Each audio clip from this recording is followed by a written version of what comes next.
Master കി അക്കാഡമിയുടെ പുതിയൊരു ക്ലാസ്സിലേക്ക് എല്ലാവർക്കും സ്വാഗതം. ഇന്ന് നമ്മൾ ഡിസ്കസ് ചെയ്യാൻ പോകുന്നത് കേരള പാഠ്യപദ്ധതി ചട്ടക്കൂട് 2007 കേരള കരിക്കുലം ഫ്രെയിംവർക്ക് 2007 എന്നുള്ളതാണ് ഇന്നത്തെ ക്ലാസ്സിൽ നമ്മൾ പഠിക്കാനായിട്ട് പോകുന്നത്. അപ്പം നമുക്ക് നോക്കാം, എന്താണ് കേരള പാഠ്യപദ്ധതി ചട്ടക്കൂട് 2007 എന്ന് പറയുന്നത്. നമുക്കറിയാം, കാലാകാലങ്ങളിൽ വിദ്യാഭ്യാസ മേഖലയിൽ കുറേ പരിഷ്കാരങ്ങൾ കൊണ്ടുവന്നിട്ടുണ്ട്. അതിലൊരു പരിഷ്കാരമാണ് ഇതെന്ന് പറയുന്നത് കേരള പാഠ്യപദ്ധതി ചട്ടക്കൂട് 2007. അപ്പം ഇത് വരുന്നതിന് തൊട്ടു മുന്നേ, അതായത് KCF 2007 വരുന്നതിന് തൊട്ടു മുന്നേ എന്ത് വന്നിട്ടുണ്ട്? നാഷണൽ ലെവലിൽ ഒരു പരിഷ്കാരം വന്നിട്ടുണ്ട്. അതിനെ നമ്മൾ എന്ത് വിളിക്കും? NCF 2005 എന്നാണ് അറിയപ്പെടുന്നത്. അപ്പം അതിന്റെ ചുവട് പിടിച്ച്, ഏതിന്റെ? NCF 2005 ചുവട് പിടിച്ചുകൊണ്ടാണ് ഏത് കടന്നു വരുന്നത്?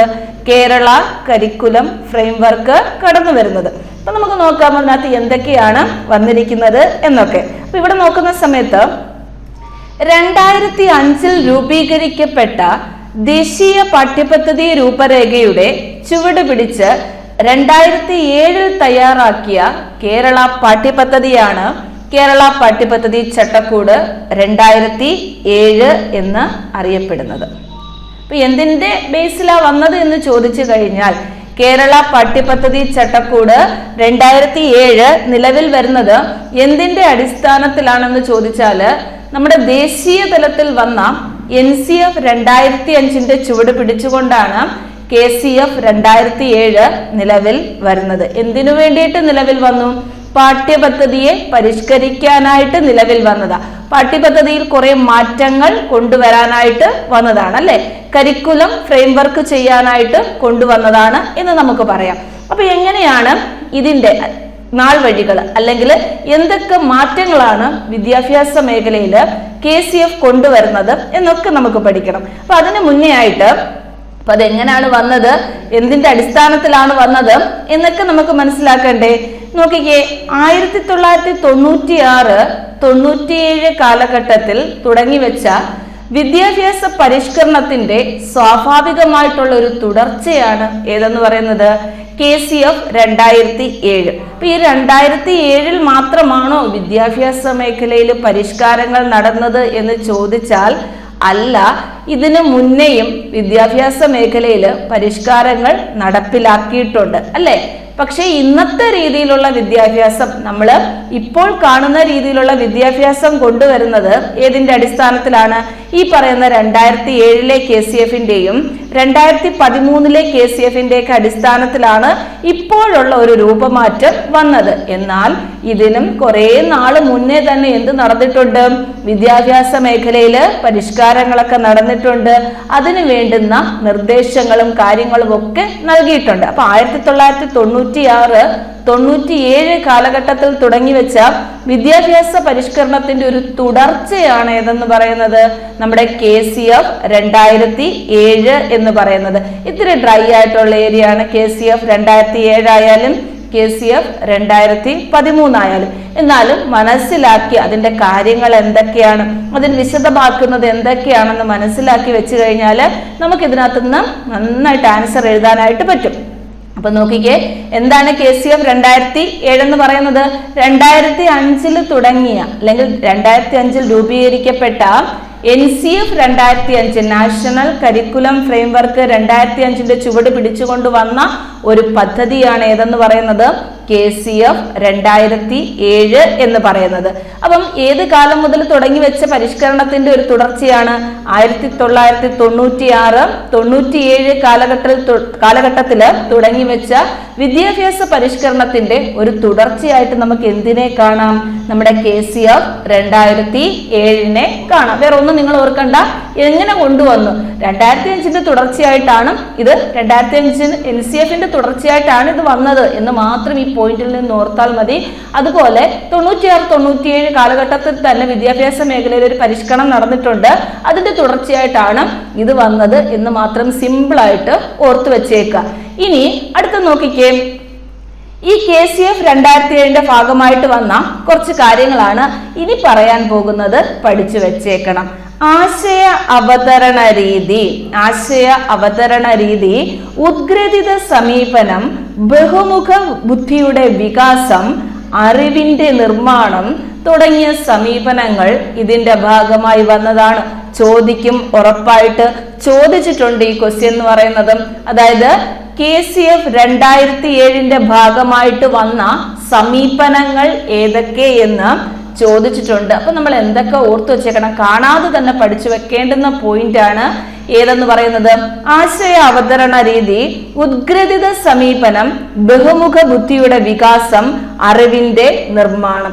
ഇന്നത്തെ ക്ലാസ് റൂം പ്രക്രിയയില് അല്ലെങ്കിൽ ബോധന പ്രക്രിയയില് നടക്കുന്ന കാര്യങ്ങളാണ് ഇതൊക്കെ തന്നെയും. നമ്മളൊരു സ്കൂളിൽ പഠിപ്പിക്കാൻ പോകുന്ന സമയത്തും ഒരു അധ്യാപികയായിട്ട് സ്കൂളിൽ പഠിപ്പിക്കാൻ പോകുന്ന സമയത്തും നമ്മൾ സ്വീകരിക്കേണ്ട മാർഗങ്ങൾ തന്നെയാണ്, സമീപനങ്ങളാണ് ഈ പറഞ്ഞിരിക്കുന്നത്. ഇത് ഏതിന്റെ അടിസ്ഥാനത്തിൽ നിലവിൽ വന്നതാണ്? KCF 2007 അടിസ്ഥാനത്തില് നിലവിൽ വന്നതാണ്. അല്ലെങ്കിൽ KCF 2007 ഭാഗമായി വന്ന സമീപനങ്ങൾ. അങ്ങനെ തന്നെ പഠിക്കണം. എങ്ങനെയാണ് അതിന്റെ ഹെഡിങ് പഠിക്കേണ്ടുന്നത്? 2007 KCF ഭാഗമായിട്ട് നിലവിൽ വന്ന സമീപനങ്ങൾ ഏതൊക്കെയാണ്? ഒന്ന് ആശയ അവതരണ രീതി, ഉദ്ഗ്രഥിത സമീപനം, ബഹുമുഖ ബുദ്ധിയുടെ വികാസം, അറിവിന്റെ നിർമ്മാണം. ഏതൊക്കെയാണ്? ആശയ അവതരണ രീതി, ഉദ്ഗ്രഥിത സമീപനം, ബഹുമുഖ ബുദ്ധിയുടെ വികാസം, അറിവിന്റെ നിർമ്മാണം. ഇതൊക്കെയാണ് KCF 2007 സമീപനങ്ങൾ എന്ന് പറയുന്നത്. ഒന്നും കൂടി ഓർത്ത് നോക്കിക്കേ, കാണാതെ പഠിച്ചു വെച്ചേക്കണം. പോയിന്റ് ആയിട്ട് പഠിച്ചു വെച്ചാൽ മതി. ഹെഡിങ് എന്താണെന്ന് ചോദിച്ചാൽ ഇതാണ് ഹെഡിങ്. KCF 2007 സമീപനങ്ങൾ ഏതൊക്കെ? KCF 2007 സ്വീകരിക്കുന്ന സമീപനങ്ങൾ ഏതൊക്കെയാണ്? ആശയാവതരണ രീതി, ഉദ്ഗ്രഥിത സമീപനം, ബഹുമുഖ ബുദ്ധിയുടെ വികാസം, അറിവിന്റെ നിർമ്മാണം. അറിവിന്റെ നിർമ്മാണമൊക്കെ ക്ലാസ് റൂമിൽ നടക്കുന്നതല്ലേ? ഉദ്ഗ്രഥിത സമീപനം എന്ന് പറഞ്ഞാൽ എന്താ? മൊത്തത്തിലുള്ള സമീപനമാണ് അല്ലേ? ബഹുമുഖ ബുദ്ധി പഠിക്കാനുള്ളതാണ് ആശയ അവതരണ രീതി. അപ്പൊ ആശയ അവതരണ രീതി, ഉദ്ഗ്രഥിത സമീപനം, ബഹുമുഖ ബുദ്ധിയുടെ വികാസം, അറിവിന്റെ നിർമ്മാണം തുടങ്ങിയ സമീപനങ്ങളാണ് KCF 2007 മുന്നോട്ട് വയ്ക്കുന്നത്. അപ്പൊ ആദ്യം നമുക്ക് ഈ പറഞ്ഞ ഇത്രയും പോയിന്റില് നിങ്ങൾ പഠിച്ചു വെക്കേണ്ടുന്ന ഒരേ ഒരു കാര്യം എന്ന് പറയുന്നത്, ഒന്ന് NCF 2005 തുടർച്ചയായിട്ടാണ് KCF 2007 നിലവിൽ വരുന്നത്. ആ പോയിന്റ് ഒന്ന് ഓർത്തു വെച്ചേക്കുക. അതിനുശേഷം സമീപനങ്ങള് കാണാതെ തന്നെ പഠിച്ചു വെച്ചേക്കണം. ഏതെങ്കിലും ഒരെണ്ണമായിരിക്കും നമുക്ക് ഓപ്ഷനിൽ തരുന്നത്. അപ്പൊ ആശയ അവതരണ രീതി, ഉദ്ഗ്രഥിത സമീപനം, ബഹുമുഖ ബുദ്ധിയുടെ വികാസം, അറിവിന്റെ നിർമ്മാണം. ഇനി അടുത്തതിലോട്ട് പോകുമ്പോൾ 2007 KCF അടിസ്ഥാന സമീപനങ്ങൾ ഏതൊക്കെ? നേരത്തെ പറഞ്ഞതും എന്ത് തന്നെയാണ്? ഇതിന്റെ സമീപനങ്ങൾ തന്നെയാണ്. ഏതാണ്? 2007 KCF സമീപനങ്ങളാണ്. പക്ഷേ ഇതിന്റെ അടിസ്ഥാന സമീപനങ്ങൾ ഏതൊക്കെയെന്ന് ചോദിച്ചാല്, ഒന്ന് ജ്ഞാനനിർമ്മിതിവാദം. ജ്ഞാനനിർമ്മിതിയിൽ അധിഷ്ഠിതമായിട്ടുള്ള ഒരു ബോധന രീതി വേണം കുട്ടികളെ പഠിപ്പിക്കാൻ എന്ന് പറഞ്ഞു. ഏത്? 2007 KCF. അടുത്തെന്ന് പറയുന്നത് വിമർശനാത്മക ബോധനം, പ്രശ്നാധിഷ്ഠിത പഠന രീതി. കാണാതെ പഠിച്ചു വെച്ചേക്കണം. 2007 KCF അടിസ്ഥാന സമീപനങ്ങൾ ഏതൊക്കെയെന്ന് ചോദിച്ചാല്, ജ്ഞാനനിർമ്മിതിവാദം. ആരെ ഓർത്താൽ മതി? പിയാഷെ ഓർത്താൽ മതി അല്ലേ? ജ്ഞാനനിർമ്മിതിവാദം, വിമർശനാത്മക ബോധനം. കുട്ടികള് നമ്മൾ പറഞ്ഞു കൊടുക്കുന്ന കാര്യങ്ങള് വിമർശന ബുദ്ധിയോട് കൂടി നോക്കി കാണണം. അവർക്ക് അവരുടേതായിട്ടുള്ള അഭിപ്രായങ്ങളും കാര്യങ്ങളും ഒക്കെ പറയണം. അതിനുശേഷം വേണം ഒരു നിഗമനത്തിലോ ഒരാശയത്തിലോ എത്തിച്ചേരാനായിട്ട്. പ്രശ്നാധിഷ്ഠിത പഠന രീതി. നമുക്ക് കുട്ടികൾക്ക് എന്തിനാണ് വിദ്യാഭ്യാസം നൽകുന്നത്? പ്രോബ്ലം സോൾവിങ്ങിനാണല്ലേ? അവർക്ക് ഒരു സിറ്റുവേഷൻ ഉണ്ടായാൽ എന്ത് ചെയ്യണം? അതിനെ തരണം ചെയ്യണം, അല്ലെങ്കിൽ അതിനൊരു സൊല്യൂഷൻ കണ്ടെത്തണം. അതിനാണ് നമ്മൾ വിദ്യാഭ്യാസം കുട്ടികൾക്ക് നൽകുന്നത് അല്ലേ? കാരണം ഒരു നമുക്ക് ജോലി കിട്ടാൻ വേണ്ടിയാണോ പഠിക്കുന്നത്? നമ്മൾ പറയും ജോലി കിട്ടാൻ വേണ്ടിയിട്ടാണ്, അറിവ് നേടാൻ വേണ്ടിയിട്ടാണ്. എന്നാൽ അടിസ്ഥാനം എന്താന്ന് ചോദിച്ചാൽ എന്താണ്? അവർക്ക് പ്രോബ്ലം സോൾവിങ്ങിന് സഹായിക്കണം. വിദ്യാഭ്യാസം കൊണ്ട് അവർക്ക് പ്രോബ്ലം സോൾവിങ് എന്നൊരു കഴിവ് നേടിയെടുക്കണം. അപ്പൊ 2007 KCF-ന്റെ അടിസ്ഥാന സമീപനങ്ങൾ എന്ന് പറഞ്ഞാൽ എന്തൊക്കെയാണ്? 3 കാണാതെ തന്നെ പഠിച്ചേ. ജ്ഞാന നിർമ്മിതിവാദം, വിമർശനാത്മക ബോധനം, പ്രശ്നാധിഷ്ഠിത പഠന രീതി. ഈ വിമർശനാത്മക ബോധനം നമുക്ക് ദാണ്ട് പഠിക്കാനായിട്ടുണ്ട്. അതുകൊണ്ടാണ് അതിനകത്ത് ഞാൻ കൂടുതലായിട്ട് ഇപ്പൊ പറയാഞ്ഞത്. അപ്പോൾ ഇത്രയും മാത്രം ഓർത്തു നോക്കിക്കേ. 2007 KCF-ന്റെ അടിസ്ഥാന സമീപനങ്ങൾ എന്ന് പറയുന്നത് 3 പഠിച്ചു. ജ്ഞാന നിർമ്മിതിവാദം, വിമർശനാത്മക ബോധനം, പ്രശ്നാധിഷ്ഠിത പഠന രീതി. ജ്ഞാന നിർമ്മിതിവാദം, വിമർശനാത്മക ബോധനം, പ്രശ്നാധിഷ്ഠിത പഠന രീതി. അപ്പോൾ തൊട്ടു മുന്നേ പഠിച്ച സമീപനങ്ങൾ മറന്നു പോകരുത്. ഇത് നമ്മൾ ക്ലാസ് റൂമിൽ ഉപയോഗിക്കുന്നത് തന്നെയാണ്. ഏത്? ആശയ അവതരണ രീതി, ഉദ്ഗ്രഥിത സമീപനം, ബഹുമുഖ ബുദ്ധിയുടെ വികാസം, അറിവിന്റെ നിർമ്മാണം. അതിന്റെ കൂടെ നമുക്ക് എന്തും പഠിക്കണം. ഇതിന്റെ അടിസ്ഥാന തത്വങ്ങൾ അല്ലെങ്കിൽ സമീപനങ്ങൾ എന്ന് പറയുന്നത് ജ്ഞാന നിർമ്മിതിവാദം, വിമർശനാത്മക ബോധനം, പ്രശ്നാധിഷ്ഠിത പഠന രീതി. ഇതിനകത്തുനിന്ന് ഇമ്പോർട്ടന്റ് ആണ് ഈ പറഞ്ഞത് ഇത്രയും തന്നെ. കാരണം ക്വസ്റ്റ്യൻ പേപ്പർ ഇതിനു മുന്നേ നിങ്ങൾ ചെക്ക് ചെയ്തിട്ടുണ്ടെങ്കിൽ കാണാം. നമുക്ക് ക്വസ്റ്റ്യനകത്ത് ഇങ്ങനെയാണ് ചോദിക്കുന്നത്. താഴെ തന്നിരിക്കുന്നതിൽ KCF-ന്റെ സമീപനം എടുത്തെഴുതുക എന്ന് പറഞ്ഞ് ചോദിക്കും. അല്ലെങ്കിൽ അതിനകത്ത് ഉൾപ്പെടുന്നത് ഏത്, ഉൾപ്പെടാത്തത് ഏത് എന്ന് ചോദിക്കും. കാരണം ഓരോ ഇതിനകത്തും NCF-നകത്ത് പറയുന്നതും ഈ KCF-നകത്ത് അവര് കൊണ്ടുവന്ന സമീപനങ്ങളും ഒക്കെ ഓരോന്നും വ്യത്യാസപ്പെടും അല്ലെ. അടുത്ത നമുക്ക് KCF 2013 പഠിക്കാനുണ്ട്. അപ്പൊ അതിലും എല്ലാം പറയുന്നത് എന്താണ്? വിമർശനാത്മക ബോധനമാണോ അല്ലെങ്കിൽ പ്രമേയ അധിഷ്ഠിതമാണോ, അങ്ങനെയൊക്കെ പഠിക്കേണ്ടതായിട്ട് വരും. അപ്പൊ ഇപ്പോൾ ഇവിടെ കറക്റ്റ് ആയിട്ട് പഠിച്ചു പോവുക. എന്തൊക്കെ സമീപനങ്ങൾ നമ്മൾ പഠിച്ചു? ആശയ അവതരണ രീതി, ഉദ്ഗ്രഥിത സമീപനം, ബഹുമുഖ ബുദ്ധിയുടെ വികാസം, അറിവിന്റെ നിർമ്മാണം. കൂടാതെ എന്തും കൂടി പഠിച്ചു? ജ്ഞാന നിർമ്മിതിവാദം, വിമർശനാത്മക ബോധനം, പ്രശ്നാധിഷ്ഠിത പഠന രീതി. ഇനി അടുത്ത നമുക്ക് ഈ പറഞ്ഞ ജ്ഞാന നിർമ്മിതിവാദം പിയാഷയുടേതാണെന്ന് നമുക്കറിയാം. വിമർശനാത്മക ബോധനം എന്താണെന്ന് പഠിക്കണം. വിമർശനാത്മക ബോധനം ഇന്നത്തെ കുട്ടികൾ ഉപയോഗിക്കുന്നതാണ്, അല്ലെങ്കിൽ ഇന്നത്തെ ക്ലാസ് റൂമുകളിൽ ഉപയോഗിക്കുന്നതാണ്. ഉപയോഗിക്കണം എന്നും ആര് പറയുന്നു? KCF പറയുന്നല്ലേ. വിമർശനാത്മക ബോധനം അതിന്റെ ഇംഗ്ലീഷിലാണ് ക്രിട്ടിക്കൽ പെഡഗോജി എന്ന് പറയുന്നത്. ക്രിട്ടിക്കൽ പെഡഗോജി, വിമർശനാത്മക ബോധനം. വിമർശിക്കുക എന്ന് പറഞ്ഞാൽ എന്താണ്? ക്രിട്ടിസൈസ് ചെയ്യുക എന്നോർത്താൽ പോരെ. അപ്പൊ നോക്കിക്കേ, എന്താണ് വിമർശനാത്മക ബോധനം? മുതിർന്നവർ പകർന്നു നൽകുന്ന അറിവുകൾ അതേപടി സ്വീകരിക്കുന്ന സ്വീകർത്താക്കളല്ല കുട്ടികൾ. മറിച്ച് അവർ സാഹചര്യങ്ങളെയും ആശയങ്ങളെയും വിമർശനാത്മകമായി നോക്കിക്കാണുന്നവരാണ്. പ്രശ്നങ്ങൾ സാമൂഹ്യമായും ദാർശനികമായും നോക്കിക്കാണാനും വിമർശനാത്മകമായി സമീപിക്കാനും ഉതകുന്ന രീതിയാണ് വിമർശനാത്മക ബോധനം എന്ന് പറയുന്നത്. എന്ന് പറഞ്ഞാൽ പണ്ടത്തെ കാലത്തെ വിദ്യാഭ്യാസ രീതി എന്താണ് എന്ന് നമ്മൾ മനസ്സിലോട്ടൊന്ന് ആലോചിച്ച് നോക്കിക്കേ. അതായത് അധ്യാപകൻ പഠിപ്പിക്കുന്നു, കുട്ടികള് കേട്ടിരിക്കുന്നു. അധ്യാപകൻ പറയുന്നത് എന്ത് തന്നെ ആയാലും അവർ അതേപോലെ വേറെ ആശയങ്ങളൊന്നും കുട്ടികളുടെ അവര് കണ്ടുപിടിക്കുന്നില്ല. അധ്യാപികയ്ക്കാണ് അവിടെ റോൾ. അധ്യാപിക എന്ത് ചെയ്യും? അധ്യാപിക അല്ലെങ്കിൽ അധ്യാപകർ എന്ത് ചെയ്യും? ഇതെല്ലാം പഠിപ്പിച്ചു കൊടുക്കും അല്ലെ. പഠിപ്പിച്ചു കൊടുക്കും, നോട്ട്സ് കൊടുക്കും, നമ്മൾ കാണാപ്പാഠം പഠിച്ച് പരീക്ഷ എഴുതി ജയിക്കും. ഇതാണ് അവിടെ നടന്നത്. പക്ഷേ ഈ പറയുന്ന മുതിർന്നവര് പകർന്നു കൊടുക്കുന്ന അറിവുകള് അതുപോലെ അങ്ങ് സ്വീകരിക്കുന്ന ആൾക്കാരല്ല കുട്ടികൾ. വിമർശനാത്മക ബോധനത്തിൽ പറയുന്നത് എന്താണ്? അധ്യാപകൻ പകർന്നു നൽകുന്ന അറിവുകള് അതേപടി കേട്ട് കാണാപ്പാഠം പഠിക്കുന്നതല്ല കുട്ടികൾ എന്ന് പറയുന്നത്. അവർക്ക് കിട്ടുന്ന അറിവുകൾ അല്ലെങ്കിൽ ഏതെങ്കിലും സാഹചര്യങ്ങളായിക്കോട്ടെ, ആശയങ്ങളായിക്കോട്ടെ, അതിനെ അവര് വിമർശനാത്മകമായി നോക്കിക്കാണും. അതായത് അതിന്റെ ആശയങ്ങൾ എന്തൊക്കെയാണ്, അവർക്കറിയാവുന്ന കാര്യങ്ങൾ എന്തൊക്കെയാണ്, അല്ലെങ്കിൽ നമുക്ക് ഈ പകർന്നു നൽകിയ അറിവ് ശരിയാണോ തെറ്റാണോ എന്നുള്ള രീതിയിലൊക്കെ വിമർശനാത്മകമായിട്ട് കുട്ടികൾ ഇതിനെ നോക്കിക്കാണും. ഇനി പ്രശ്നങ്ങൾ സാമൂഹ്യമായും ദാർശനികമായും നോക്കിക്കാണുകയും ചെയ്യും. അതുപോലെ വിമർശനാത്മകമായിട്ട് അതിനെ സമീപിക്കും. ഇതാണ് വിമർശനാത്മക ബോധനം എന്നുകൊണ്ട് ഉദ്ദേശിക്കുന്നത്. ഒന്ന് ഓർത്തു വെച്ചാൽ മതി. നമ്മൾ വിമർശനാത്മക ബോധനം എന്ന് പഠിക്കുമ്പോൾ കാണാപ്പാഠം പഠിക്കാതെ എന്താണ് അതുകൊണ്ട് അർത്ഥമാക്കുന്നത് എന്ന് നമുക്കൊന്ന് അറിയണ്ടേ? ഇത്രയേ ഉള്ളൂ. നമ്മൾ ഇത്രയും ഡെഫിനിഷൻ ഇങ്ങനെ അങ്ങ് പഠിക്കാണ്ട് നമ്മളൊന്ന് സിമ്പിളായിട്ട് ചിന്തിച്ചു നോക്കേ. വിമർശനാത്മക ബോധനം എന്ന് പറഞ്ഞാൽ എന്താണ്? ഒരാള് മുതിർന്നവരല്ല അധ്യാപകർ പറഞ്ഞു കൊടുക്കുന്ന അറിവുകൾ അതേപടി സ്വീകരിച്ചു വെക്കുന്നതല്ല, പകരം കുട്ടികൾ എന്ത് ചെയ്യും?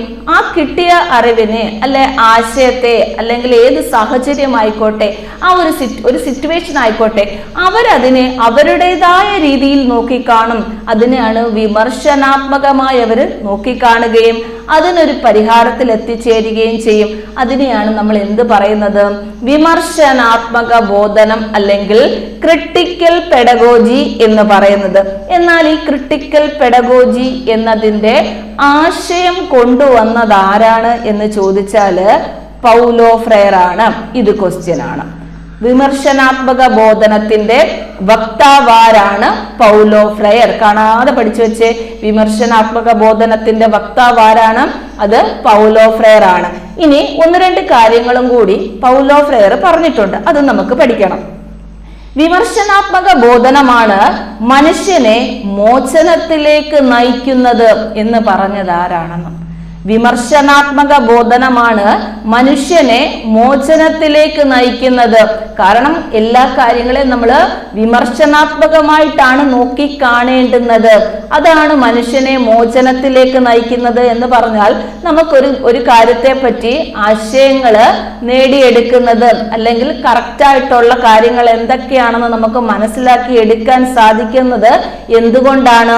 വിമർശന ബുദ്ധി ഉള്ളത് കൊണ്ടാണ്. അതിന് സഹായിക്കുന്നതാണ് വിമർശനാത്മക ബോധനം. ഇങ്ങനെ പറഞ്ഞത് ആരാണ്?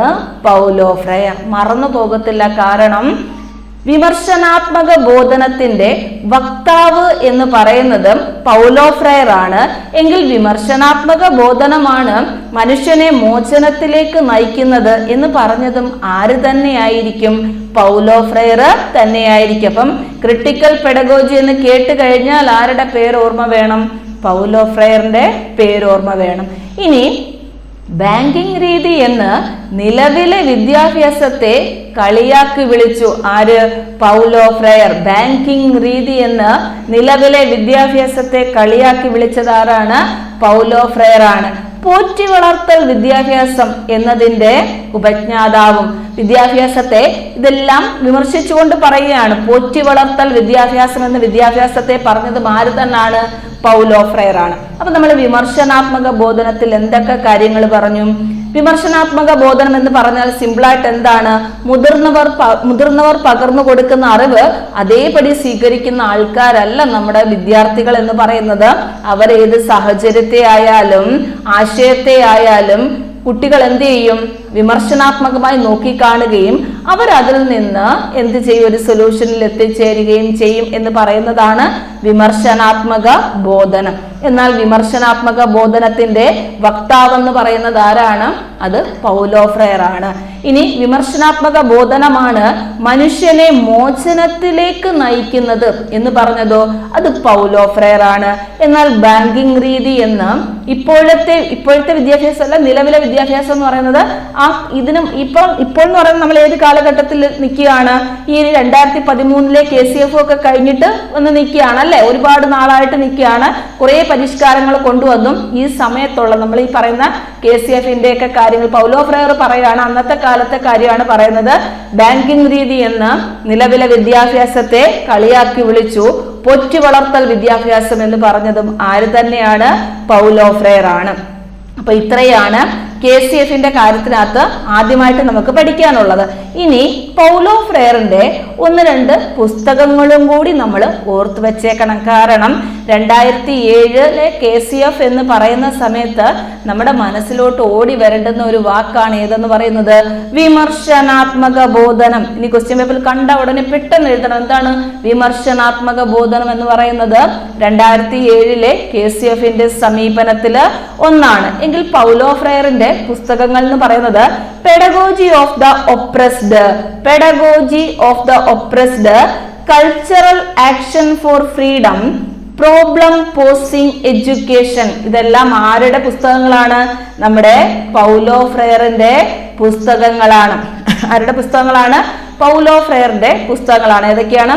Pedagogy of the oppressed, pedagogy of the oppressed, cultural action for freedom, cultural action for freedom, problem posing education. ഏതൊക്കെയാണ്? 3 പഠിച്ചു.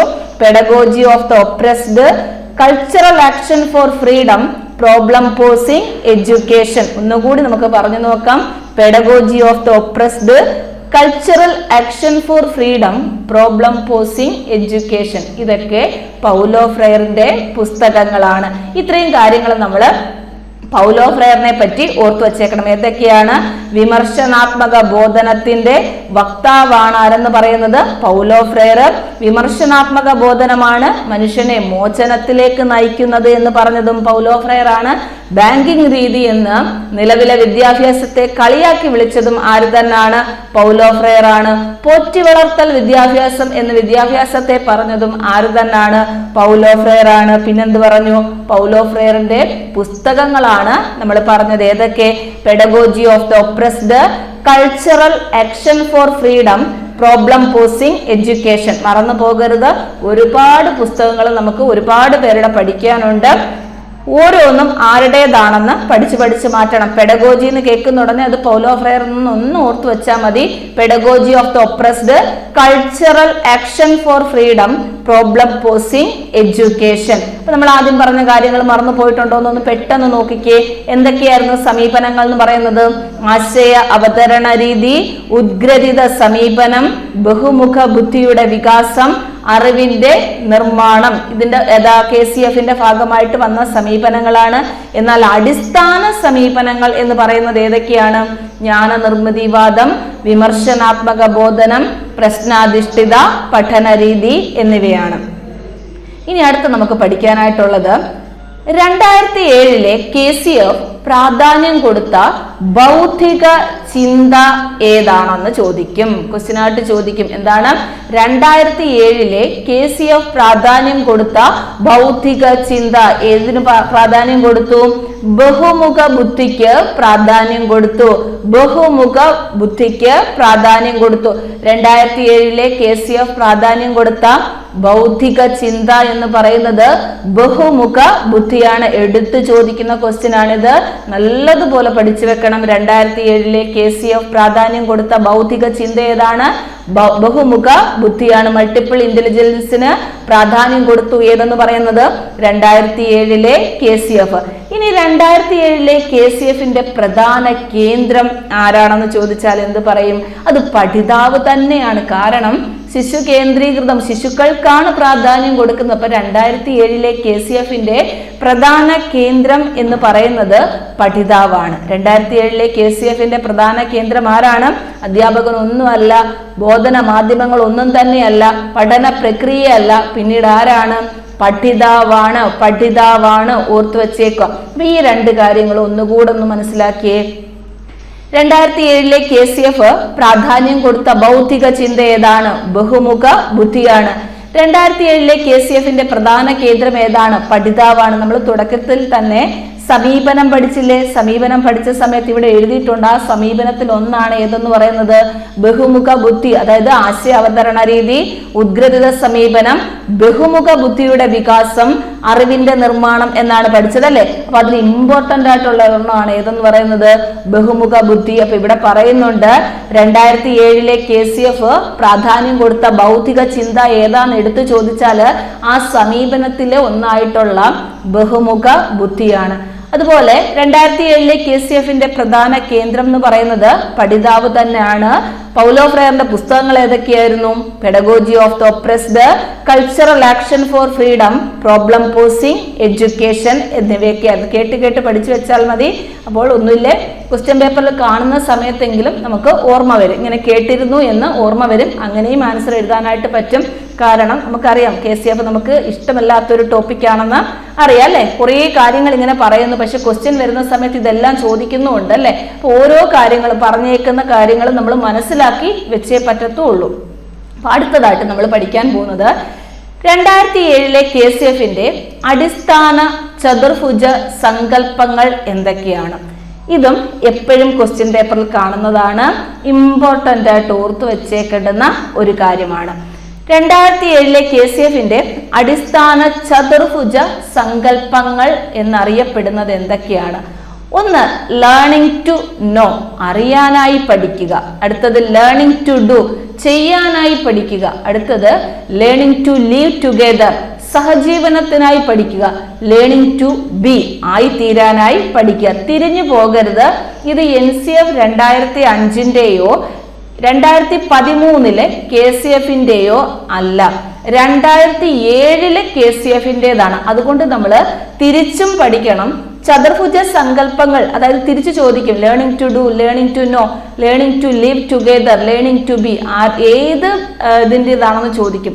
ഏത് ഫ്രെയിംവർക്കിന്റെ ആണെന്ന് ചോദിച്ചാൽ അത് 2007 KCFന്റേതാണ്. അല്ലെങ്കിൽ ഏതെങ്കിലും ഒരെണ്ണം എടുത്ത് ചോദിക്കും.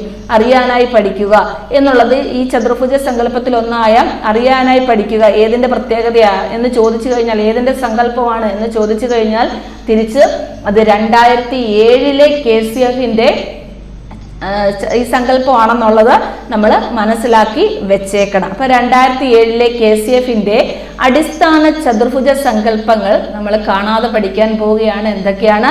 ആദ്യം ഇംഗ്ലീഷിലുള്ളത് കാണാതെ പഠിച്ചാൽ മതി. Learning to know, learning to do. അത് കഴിഞ്ഞിട്ട് അതിന്റെ മലയാളം നമുക്കറിയാം. Learning to know, learning to do. ആദ്യം ഏതാണ്? Learning to know, learning to do. അടുത്തത് ലേണിംഗ് ടു ലീവ്. അപ്പൊ learning to know, learning to do, learning to live together. Last one learning to be. ഓർഡറിലൊന്നും പഠിക്കണമെന്ന് നിർബന്ധമില്ല, 4 എണ്ണം പഠിച്ചു വെച്ചാൽ മാത്രം മതി. Learning to know, learning to do, learning to live together, learning to B. മലയാളവും പഠിച്ചു വെച്ചേക്കണം, ഇംഗ്ലീഷും പഠിച്ചു വെച്ചേക്കണം. അറിയാനായി പഠിക്കുക, ചെയ്യാനായി പഠിക്കുക, സഹജീവനത്തിനായി പഠിക്കുക, ആയിത്തീരാനായി പഠിക്കുക. ഇതൊക്കെയാണ് 2007 KCFന്റെ അടിസ്ഥാന ചതുർഭുജ സങ്കല്പങ്ങൾ എന്ന് പറയുന്നത്. ഒന്നുകൂടെ പറയാം. ലേണിംഗ് ടു നോ, അറിയാനായി പഠിക്കുക. ലേണിംഗ് ടു ഡു, ചെയ്യാനായി പഠിക്കുക. ലേണിംഗ് ടു ലീവ് ടുഗെദർ, സഹജീവനത്തിനായി പഠിക്കുക. ലേണിംഗ് ടു ബി, ആയിത്തീരാനായി പഠിക്കുക. ഈ 4 പഠിച്ചു വെക്കാവൂ. അടിസ്ഥാന ചതുർഭുജ സങ്കല്പങ്ങൾ. ചതുർഭുജ സങ്കല്പങ്ങൾ എന്ന് പറഞ്ഞാൽ എത്രയേ ഉള്ളൂ? 4 ഉള്ളൂ. അപ്പൊ learning to know, learning to do, learning to live together, learning to be. Learning to know എന്ന് പറഞ്ഞാൽ അറിയാനായി പഠിക്കുക. ലേണിംഗ് ടു ഡു, ചെയ്യാനായി പഠിക്കുക. ലേണിംഗ് ടു ലീവ് ടുഗെദർ, സഹജീവനത്തിനായി പഠിക്കുക. ലേണിംഗ് ടു ബി, ആയിത്തീരാനായി പഠിക്കുക. ഇനി ഈ സങ്കല്പങ്ങൾ, അതായത് 2007 KCFന്റെ അടിസ്ഥാന ചതുർഭുജ സങ്കല്പങ്ങൾ എന്ന് പറഞ്ഞ് പഠിക്കുന്ന ഈ 4 സങ്കല്പങ്ങൾ ആരാണ് കൊണ്ടുവന്നത് എന്ന് ചോദിച്ചാൽ ഒന്ന് ഓർത്തു വെച്ചേക്കണം. ജാക്വസ് ഡെർലേസ് ആണ്. ഇച്ചിരി പാടുള്ള പേരാണ് പഠിക്കാന്. ജാക്വസ് ഡെർലേസ്. ജാക്വസ് ഡെർലേസ് ആണ് 2007 അടിസ്ഥാന ചതുർഭുജ സങ്കല്പങ്ങള് കൊണ്ടുവന്നത്. ജാക്വസ് ഡെർലേസ് എന്ന് പറയുന്ന വ്യക്തിയാണ്. Jacques Delors. അടിസ്ഥാന ചതുർഭുജ സങ്കല്പങ്ങൾ ഏതൊക്കെയായിരുന്നു? Learning to know, learning to do, learning to live together, learning to be. അറിയാനായി പഠിക്കുക, ചെയ്യാനായി പഠിക്കുക, സഹജീവനത്തിനായി പഠിക്കുക, ആയിത്തീരാനായി പഠിക്കുക. ആരാണ് ഇതിന്റെ വക്താവ് എന്ന് പറയുന്നത്? ഈ ഒരു ആശയം കൊണ്ടുവന്നത് ആരാണ്? ജാക്വസ് ഡെർലേസ് എന്ന് പറയുന്ന വ്യക്തിയാണ്. ഇനി അടുത്തത് നമ്മൾ പഠിക്കാനായിട്ട് പോകുന്നത് കേരള പാഠ്യപദ്ധതി ചട്ടക്കൂട് 2007 വിശകലനം ചെയ്യുന്ന പ്രശ്ന മേഖലകൾ ഏതൊക്കെയാണ് എന്നാണ്. കേരള പാഠ്യപദ്ധതി ചട്ടക്കൂട് 2007 വിശകലനം ചെയ്യുന്ന പ്രശ്ന മേഖല ഏതാന്ന് ചോദിച്ചാല് കേരളം അഭിമുഖീകരിക്കുന്ന സാമ്പത്തിക, സാംസ്കാരിക, രാഷ്ട്രീയ പ്രശ്നങ്ങൾ. നമ്മൾ ഈ പദം വായിച്ചിട്ടില്ല എന്നിരിക്കട്ടെ. അതായത് ഇങ്ങനൊരു ടേം നമ്മൾ വായിച്ചിട്ടില്ല. അതായത് ഈ പറഞ്ഞ ടേം നമ്മൾ വായിച്ചിട്ടേ ഇല്ല. കാരണം നമ്മൾ കറക്കി കുത്തി ആൻസർ എഴുതാറുണ്ടല്ലോ. പാഠ്യപദ്ധതി ചട്ടക്കൂടാണ്, കരിക്കുലം ഫ്രെയിംവർക്കാണ് എന്നൊക്കെ നമുക്കറിയാം അല്ലെ. പാഠ്യപദ്ധതിയിൽ വരുന്ന മാറ്റങ്ങളാണ് KCF-ഉം NCF-ഉം ഒക്കെ എന്ന് നമുക്കറിയാം. അങ്ങനെയുള്ള ഒരു വ്യക്തി ഈ പാഠ്യപദ്ധതിയുടെ പ്രശ്നമേഖലകൾ ഏതാണെന്ന് ചോദിക്കുമ്പോൾ ഉറപ്പായിട്ടും നമ്മൾ എന്തേ എഴുതത്തുള്ളൂ? വിദ്യാഭ്യാസവുമായിട്ട് ബന്ധപ്പെട്ട എന്തെങ്കിലും കാര്യങ്ങളെ എഴുതത്തുള്ളൂ. കാരണം നമ്മൾ ഓപ്ഷൻ സ്കിപ്പ് ചെയ്ത് എഴുതുന്ന ഒരു സിസ്റ്റം നമുക്കുണ്ടല്ലോ, നമ്മൾ അങ്ങനെ ട്രൈ ചെയ്യാറുണ്ടല്ലോ. അപ്പൊ നോക്കിക്കേ, ഇപ്പോൾ ഇതൊന്ന് വായിച്ചു വെച്ച് കഴിഞ്ഞാൽ ഇനി നിങ്ങൾക്ക് തെറ്റത്തില്ല. കേരള പാഠ്യപദ്ധതി ചട്ടക്കൂട് 2007 വിശകലനം ചെയ്യുന്ന പ്രശ്ന മേഖലകൾ ഏതൊക്കെയാന്ന് ചോദിച്ചാല് കേരളം അഭിമുഖീകരിക്കുന്നു. അതെന്തുകൊണ്ടാണ് അങ്ങനെ പറഞ്ഞത്? കാരണം നമ്മൾ പഠിക്കുന്നത് എന്താണ്? കേരള പാഠ്യപദ്ധതി ചട്ടക്കൂടാണ്. ദേശീയ തലത്തിലെ കാര്യം അതുകൊണ്ട് നമ്മൾ പറയേണ്ട കാര്യമില്ല. കേരളം അഭിമുഖീകരിക്കുന്ന സാമ്പത്തിക, സാംസ്കാരിക, രാഷ്ട്രീയ പ്രശ്നങ്ങൾ ഏതൊക്കെയാണ്? കേരളം അഭിമുഖീകരിക്കുന്ന സാമ്പത്തിക, സാംസ്കാരിക, രാഷ്ട്രീയ പ്രശ്നങ്ങൾ. ഈ 3 ടേമും ബൈ ഹാർട്ട് ചെയ്ത് വെച്ചേക്കണം. സാമ്പത്തിക, സാംസ്കാരിക, സാമൂഹികം എന്നൊന്നും അല്ല പറഞ്ഞത്, സാമ്പത്തിക, സാംസ്കാരിക, രാഷ്ട്രീയ പ്രശ്നങ്ങൾ. കേരളം അഭിമുഖീകരിക്കുന്ന സാമ്പത്തിക, സാംസ്കാരിക, രാഷ്ട്രീയ പ്രശ്നങ്ങളാണ് കേരള പാഠ്യപദ്ധതി ചട്ടക്കൂട് 2007 വിശകലനം ചെയ്യുന്ന പ്രശ്ന മേഖലകൾ എന്ന് പറയുന്നത്. ഒന്നുകൂടെ ഓർത്തു നോക്കിക്കേ, എന്താണ് ഹെഡിങ് പറഞ്ഞത്? കേരള പാഠ്യപദ്ധതി ചട്ടക്കൂട് 2007 വിശകലനം ചെയ്യുന്ന പ്രശ്ന മേഖലകൾ ഏതൊക്കെ? പ്രശ്ന മേഖലകൾ എന്ന് പറയുന്നത് നമ്മുടെ കേരളം അഭിമുഖീകരിക്കുന്ന സാമ്പത്തിക, സാംസ്കാരിക, രാഷ്ട്രീയ പ്രശ്നങ്ങളാണ്. ഇനി KCF 2007 മുന്നോട്ട് വെച്ച പഠന രീതികൾ ഏതൊക്കെയാണെന്ന്. KCF 2007 മുന്നോട്ട് വെച്ച പഠന രീതികൾ എന്ന് പറയുന്നത് സഹകരണാത്മക പഠനവും സഹവർത്തിത പഠനവുമാണ്. സഹകരണാത്മക പഠനത്തിലും സഹവർത്തിത പഠനത്തിലും ഊന്നിയ പഠന രീതിയാണ് KCF 2007 മുന്നോട്ട് വയ്ക്കുന്നത്. എന്നാൽ സഹകരണാത്മക പഠനം, സഹവർത്തിത പഠനം എന്നീ ആശയങ്ങൾ, ഈ ആശയങ്ങൾ കേട്ടിട്ടുണ്ടാകുമല്ലോ. ആരുടെ ആശയമാണ്? നമ്മൾ വൈഗോട്സ്കിയെ പഠിക്കുന്ന സമയത്ത് പറയുന്നതാണ് ഇത്. സംവാദാത്മക പഠനം, സഹകരണാത്മക പഠനം, സഹവർത്തിത പഠനം, പ്രതിക്രിയ അധ്യാപനം, ZPD, അതുപോലെ സ്കഫോൾഡിംഗ്, കൈത്താങ്ങ്, ഈ ടേമുകളൊക്കെ നമ്മൾ എവിടെ പഠിക്കുന്നതാണ്? നമ്മുടെ വൈഗോട്സ്കിയെ പഠിക്കുന്ന സമയത്ത് പഠിക്കുന്നതാണ്.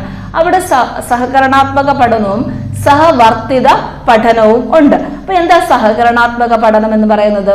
നമ്മൾ ക്ലാസ്സിൽ നൽകുന്ന ഒരു പഠന രീതിയാണ് അല്ലെ. കുട്ടികൾക്ക് നൽകുന്ന, സിമ്പിളായിട്ട് പറഞ്ഞാൽ കുട്ടികൾക്ക് നൽകുന്ന പ്രവർത്തനമാണ് എന്ന് തന്നെ നമുക്ക് പറയാം അല്ലെ.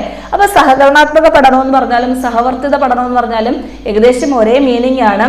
സഹകരണാത്മക പഠനത്തിന്റെ പ്രത്യേകത എന്ന് പറയുന്നത് കുട്ടികളെ ചെറിയ ചെറിയ ഗ്രൂപ്പുകളായിട്ട് തിരിച്ചിട്ട് അവർക്ക് എന്ത് ചെയ്യും? ഒരു പഠന ലക്ഷ്യം കൊടുക്കും, അല്ലെങ്കിൽ എന്തെങ്കിലും പ്രവർത്തനങ്ങൾ ചെയ്യാൻ കൊടുക്കും. ഒരു ടോപ്പിക്കുമായി ബന്ധപ്പെട്ട് ഈ പഠന ലക്ഷ്യം പങ്കിട്ട് വിഭജിച്ച് കൊടുക്കുന്നതാണ്. പഠന ലക്ഷ്യം വിഭജിച്ച് കൊടുക്കുന്നതാണ് ഇതെന്ന് പറയുന്നത് സഹകരണാത്മക പഠനം. ഒരു എക്സാമ്പിൾ പറഞ്ഞു കഴിഞ്ഞാൽ നമ്മൾ സമുദ്രങ്ങളെ പറ്റിയൊക്കെ പഠിക്കാന്നിരിക്കട്ടെ. സമുദ്രങ്ങളെ പറ്റി പഠിക്കുക, അല്ലെ പഞ്ചമഹാസമുദ്രങ്ങൾ, അല്ലെ ഭൂഖണ്ഡങ്ങളെ പറ്റി പഠിക്കാമെന്നിരിക്കട്ടെ. ആ ഭൂഖണ്ഡങ്ങൾ എന്ന് പറയുന്ന ഒരു കൺസെപ്റ്റ് കുട്ടികളിൽ എത്തിക്കണം. ഭൂഖണ്ഡങ്ങൾ എന്ന് പറയുന്ന കൺസെപ്റ്റ് കുട്ടികളിൽ എത്തിക്കണം. അതാണ് നമ്മുടെ ആ പഠന ലക്ഷ്യം എന്ന് പറയുന്നത്. ആ ഭൂഖണ്ഡങ്ങളിൽ ഇത്രയും ഭൂഖണ്ഡങ്ങളുണ്ട്, ഓരോന്നിന്റെയും പ്രത്യേകത, അല്ലെങ്കിൽ സമുദ്രങ്ങളാണ് പഠിക്കുന്നതെങ്കിൽ ആ പസഫിക് ഓഷന്റെ പ്രത്യേകത ഒരു ഗ്രൂപ്പിന് വിഭജിച്ചു കൊടുക്കും. അടുത്ത അറ്റ്ലാന്റിക് ഓഷന്റെ പ്രത്യേകത മറ്റൊരു ഗ്രൂപ്പിന് വിഭജിച്ചു കൊടുക്കും. അവരതിനെ പറ്റിയുള്ള കാര്യങ്ങളൊക്കെ തയ്യാറാക്കും. അതാണ് സഹകരണാത്മക പഠനം. അവിടെ പങ്കിട്ട പഠന ലക്ഷ്യമാണ് വരുന്നത്. എന്താണ്? പങ്കിട്ട പഠന ലക്ഷ്യമാണ് അവിടെ വരുന്നത്.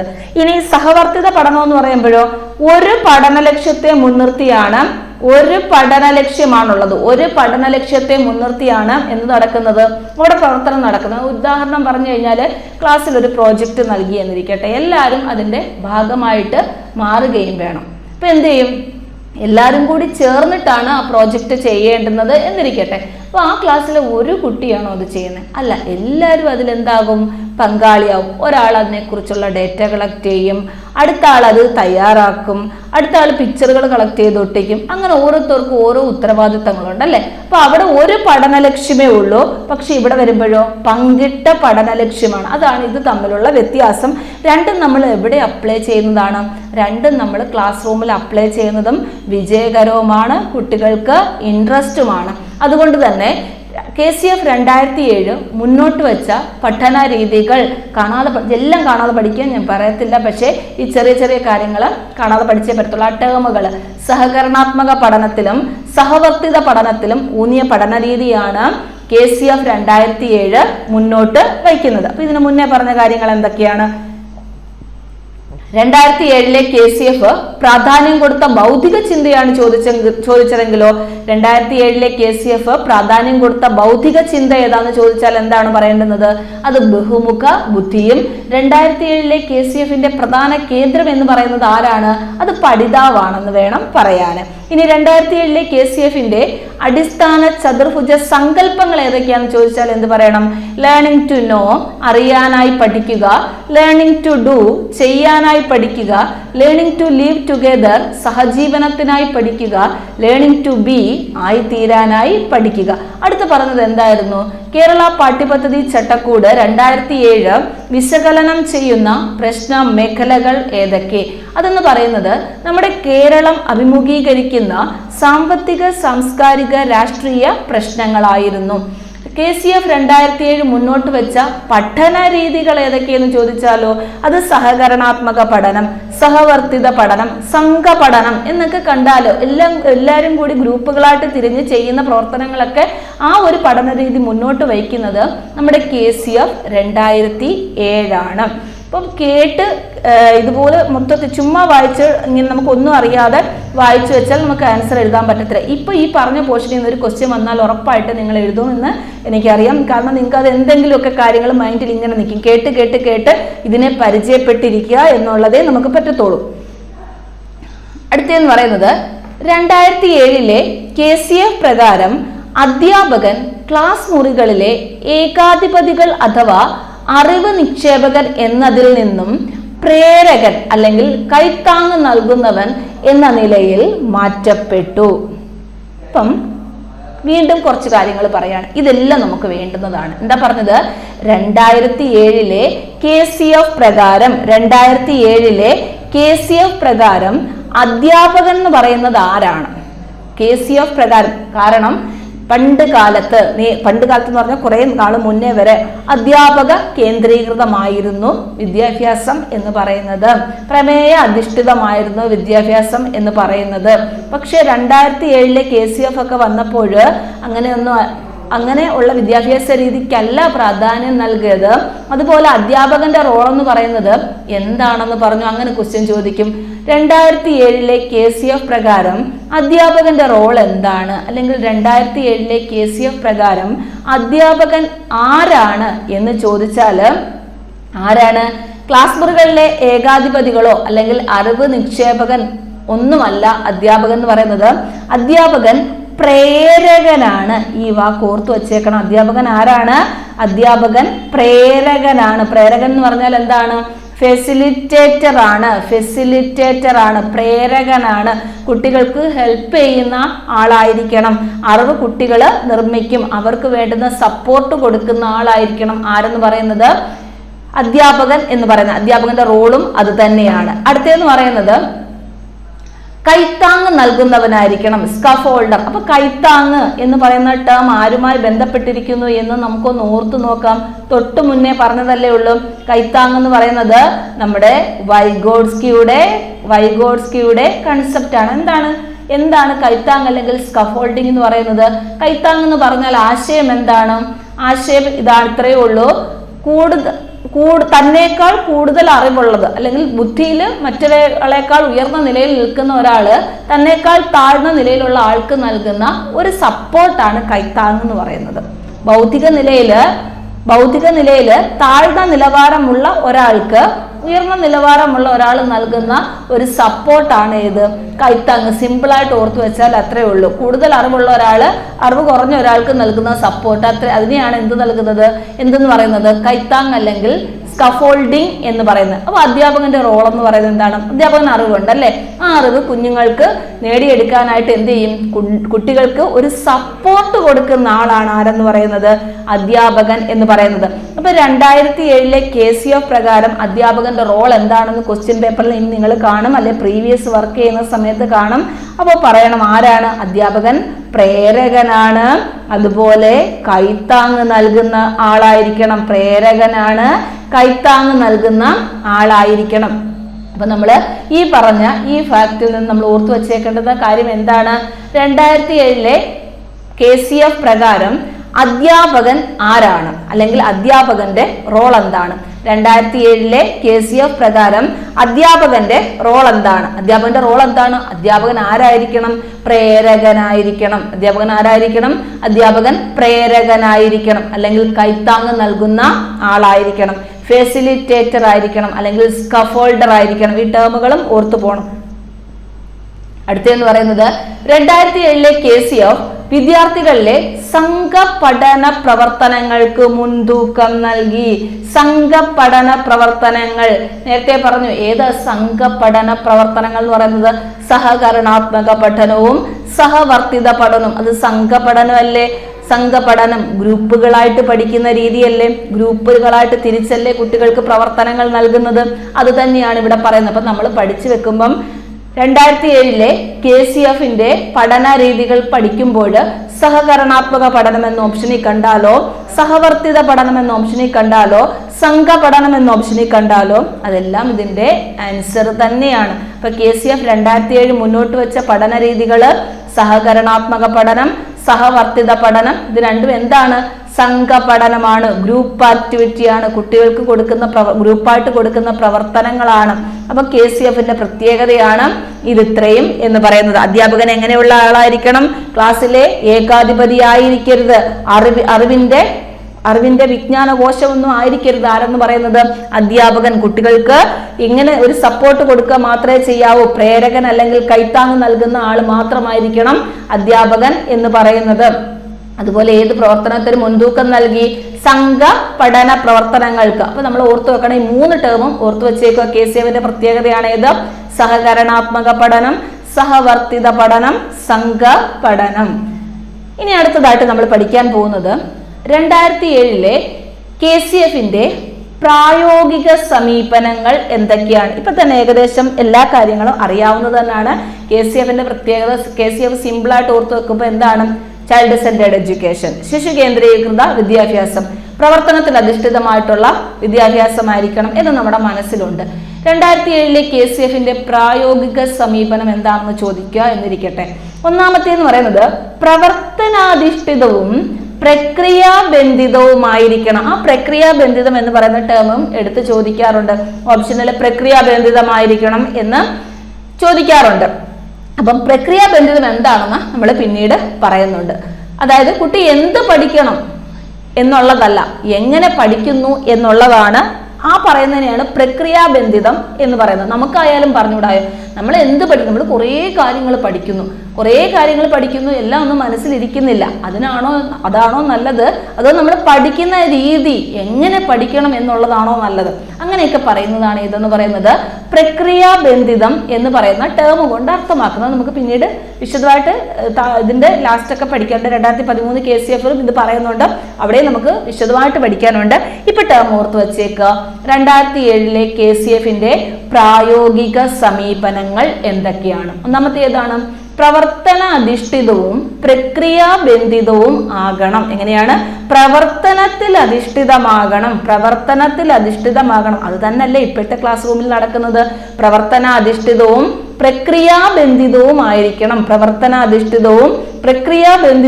ആയിരിക്കണം. ഇനി അടുത്തേത് പറയുന്നത് പഠനം ക്ലാസ് മുറിക്കുള്ളിൽ മാത്രമല്ല നൽകേണ്ടത് എന്ന തിരിച്ചറിവ്.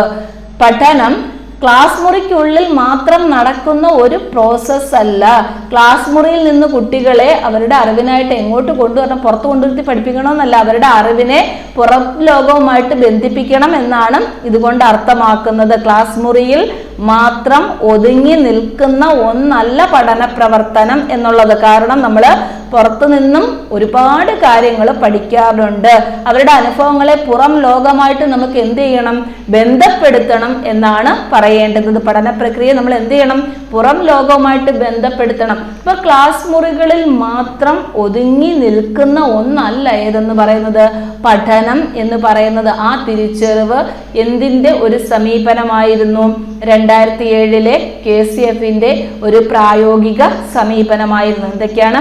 പ്രവർത്തനാധിഷ്ഠിതവും പ്രക്രിയാബന്ധിതവും. ഈ പറഞ്ഞ ടേം ഇമ്പോർട്ടൻ്റ് ആണ്. ആദ്യത്തെ പോയിന്റ് ഇമ്പോർട്ടൻ്റ് ആണ്. അതായത് 2007 KCF-ന്റെ പ്രായോഗിക സമീപനത്തിൽ ഒന്നാമത്തേതാണ് പ്രവർത്തനാധിഷ്ഠിതവും പ്രക്രിയാബന്ധിതവുമാകണം. പ്രവർത്തനാധിഷ്ഠിതവും പ്രക്രിയാബന്ധിതവും ആകണം. പഠനം എന്ന് പറയുന്നത് ക്ലാസ് മുറിക്കുള്ളിൽ മാത്രമല്ല നൽകേണ്ടത് എന്ന തിരിച്ചറിവ്. പഠനം ക്ലാസ് മുറിക്കുള്ളിൽ മാത്രമല്ല നൽകേണ്ടത് എന്ന തിരിച്ചറിവ്. അടുത്തത് ശിശു സൗഹൃദപരമായിരിക്കണം. അത് നമുക്കറിയാം. ശിശു സൗഹൃദപരമായ സമീപനം എല്ലാവർക്കും അറിയാവുന്നതാണ്. ഇപ്പം ചൈൽഡ് സെന്റേർഡ് എഡ്യൂക്കേഷൻ ആണ്. അതുകൊണ്ട് തന്നെ ആ ടേമും നമുക്ക് ഓർത്തിരിക്കാൻ പറ്റും. മൂന്നാമത്തെ ടേം നമ്മൾ എന്താ പഠിച്ചത്?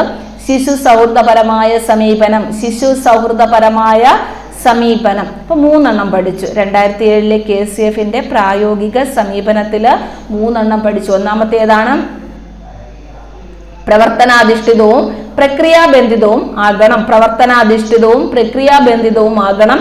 പഠനം ക്ലാസ് മുറിക്കുള്ളിൽ മാത്രമല്ല നൽകേണ്ടത് എന്ന തിരിച്ചറിവ്. പഠനം ക്ലാസ് മുറിക്കുള്ളിൽ മാത്രമല്ല നൽകേണ്ടത് എന്ന തിരിച്ചറിവ് ശിശു സൗഹൃദപരമായിട്ടുള്ള സമീപനമായിരിക്കണം. അടുത്തെന്ന് പറയുന്നത് സമഗ്ര വികസനം ലക്ഷ്യമിടുന്ന പാഠ്യപദ്ധതി. കുട്ടികളുടെ എല്ലാ തര വികസനങ്ങളും ലക്ഷ്യമിടുന്ന പാഠ്യപദ്ധതി ആയിരിക്കണം. സമഗ്ര വികസനം ഓർത്തു വച്ചേക്കണം. സമഗ്ര വികസനം ലക്ഷ്യമിടുന്ന പാഠ്യപദ്ധതി ആയിരിക്കണം. സമഗ്ര വികസനം ലക്ഷ്യമിടുന്ന പാഠ്യപദ്ധതി ആയിരിക്കണം. നിരന്തരവും സമഗ്രവുമായിട്ടുള്ള വിലയിരുത്തൽ. നിരന്തരവും സമഗ്രവുമായിട്ടുള്ള വിലയിരുത്തൽ ഉണ്ടായിരിക്കണം. Continuous and comprehensive evaluation. നിരന്തരവും സമഗ്രവുമായിട്ടുള്ള വിലയിരുത്തൽ. ഇതും പഠിച്ചു വെച്ചേക്കണം. ഇപ്പൊ 2007 KCF-ന്റെ പ്രായോഗിക സമീപനങ്ങൾ നമ്മൾ എത്ര എണ്ണം പറഞ്ഞു? 1, 2, 3, 4, 5 പോയിന്റുകൾ പറഞ്ഞു. ഓർത്തു നോക്കിക്കേ. 2007 ഹെഡിങ് എന്താണെന്ന് നമ്മുടെ മനസ്സിൽ വേണേ. നമ്മൾ പഠിക്കുന്ന കാര്യം എന്താണ് എന്നതിനെ പറ്റി നമുക്കൊരു ബോധം വേണ്ടേ? 2007 KCF-ന്റെ പ്രായോഗിക സമീപനങ്ങളാണ് പഠിക്കുന്നത്. ഒന്നാമത്തേന്ന് പറയുന്നത് പ്രവർത്തനാധിഷ്ഠിതവും പ്രക്രിയാബന്ധിതവുമാകണം.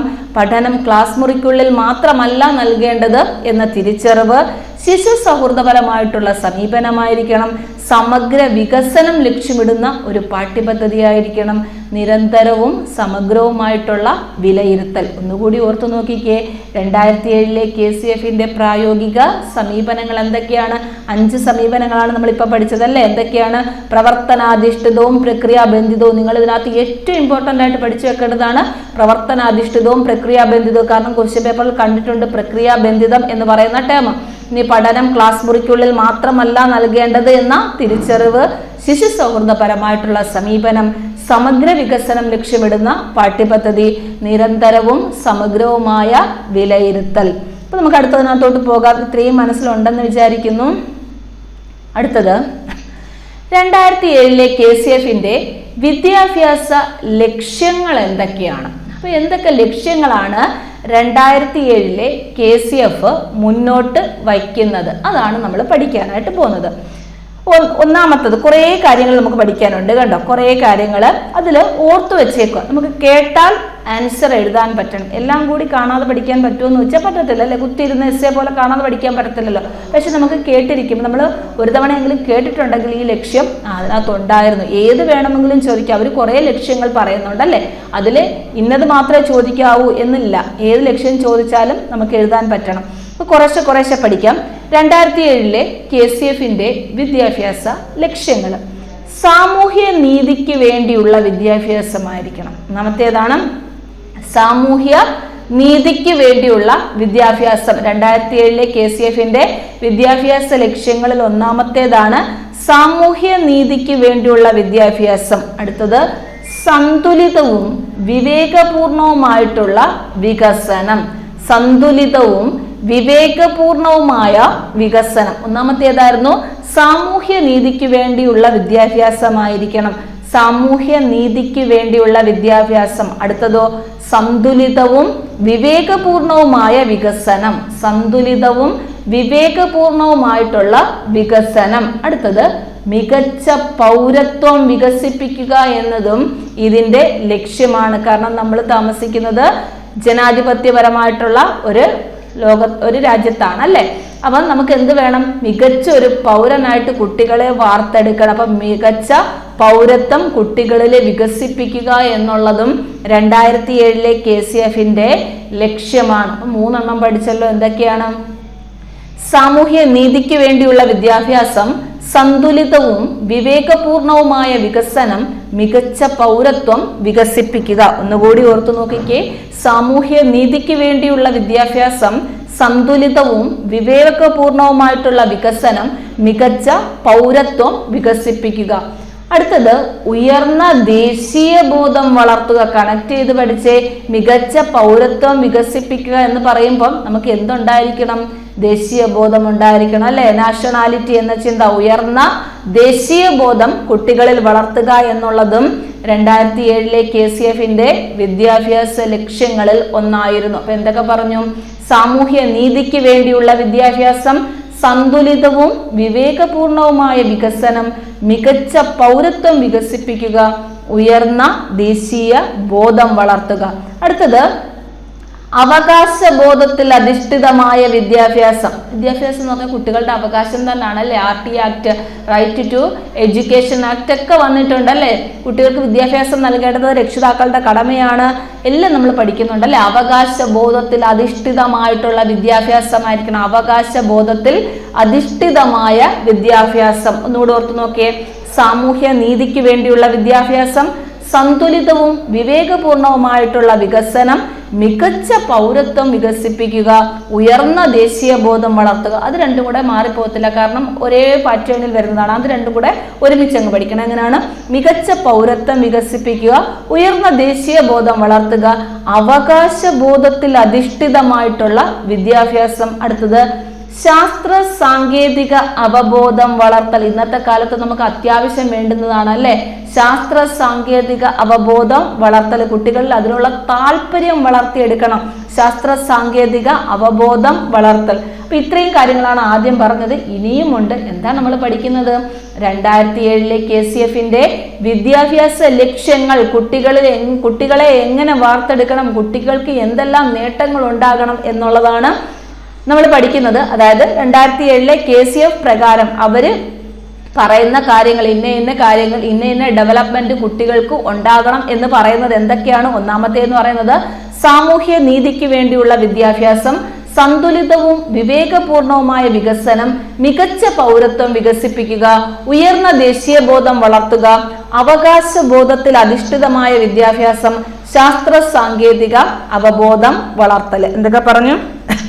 സാമൂഹ്യ നീതിക്ക് വേണ്ടിയുള്ള വിദ്യാഭ്യാസം, സന്തുലിതവും വിവേകപൂർണവുമായ വികസനം, മികച്ച പൗരത്വം വികസിപ്പിക്കുക, ഉയർന്ന ദേശീയ ബോധം വളർത്തുക, അവകാശ ബോധത്തിൽ അധിഷ്ഠിതമായ വിദ്യാഭ്യാസം, ശാസ്ത്ര സാങ്കേതിക അവബോധം വളർത്തുക.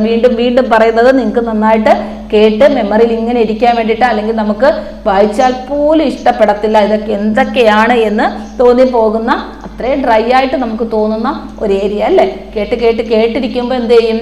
നമുക്ക് ഒന്നുമില്ല, നമുക്ക് ക്വസ്റ്റ്യൻ പേപ്പർ കാണുന്ന സമയത്തെങ്കിലും ഇത് ഞാൻ കേട്ടിട്ടുണ്ടല്ലോ എന്ന് മനസ്സിൽ ഓർമ്മ വരും.